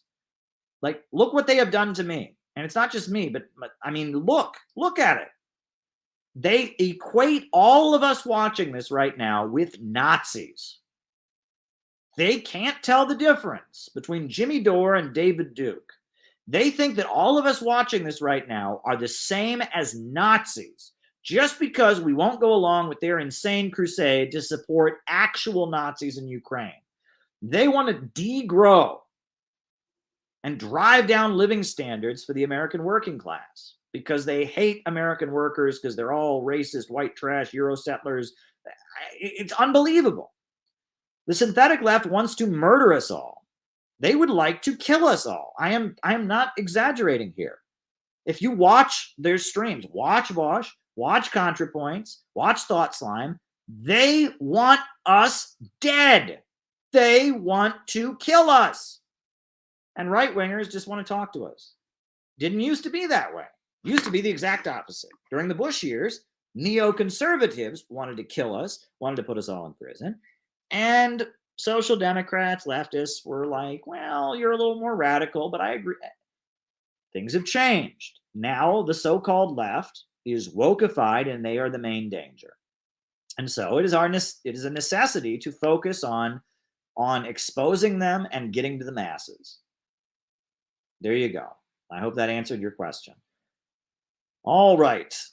I guess we will wrap this up here. A new upsurge in the struggle against U.S. imperialism is now emerging throughout the world. Ever since World War II, U.S. imperialism and its followers have been continuously launching wars of aggression, but the people of various countries have been continuously waging revolutionary wars to defeat their aggression. While the danger of a new world war still exists, and the people of all countries must get prepared, revolution is the main trend in the world today.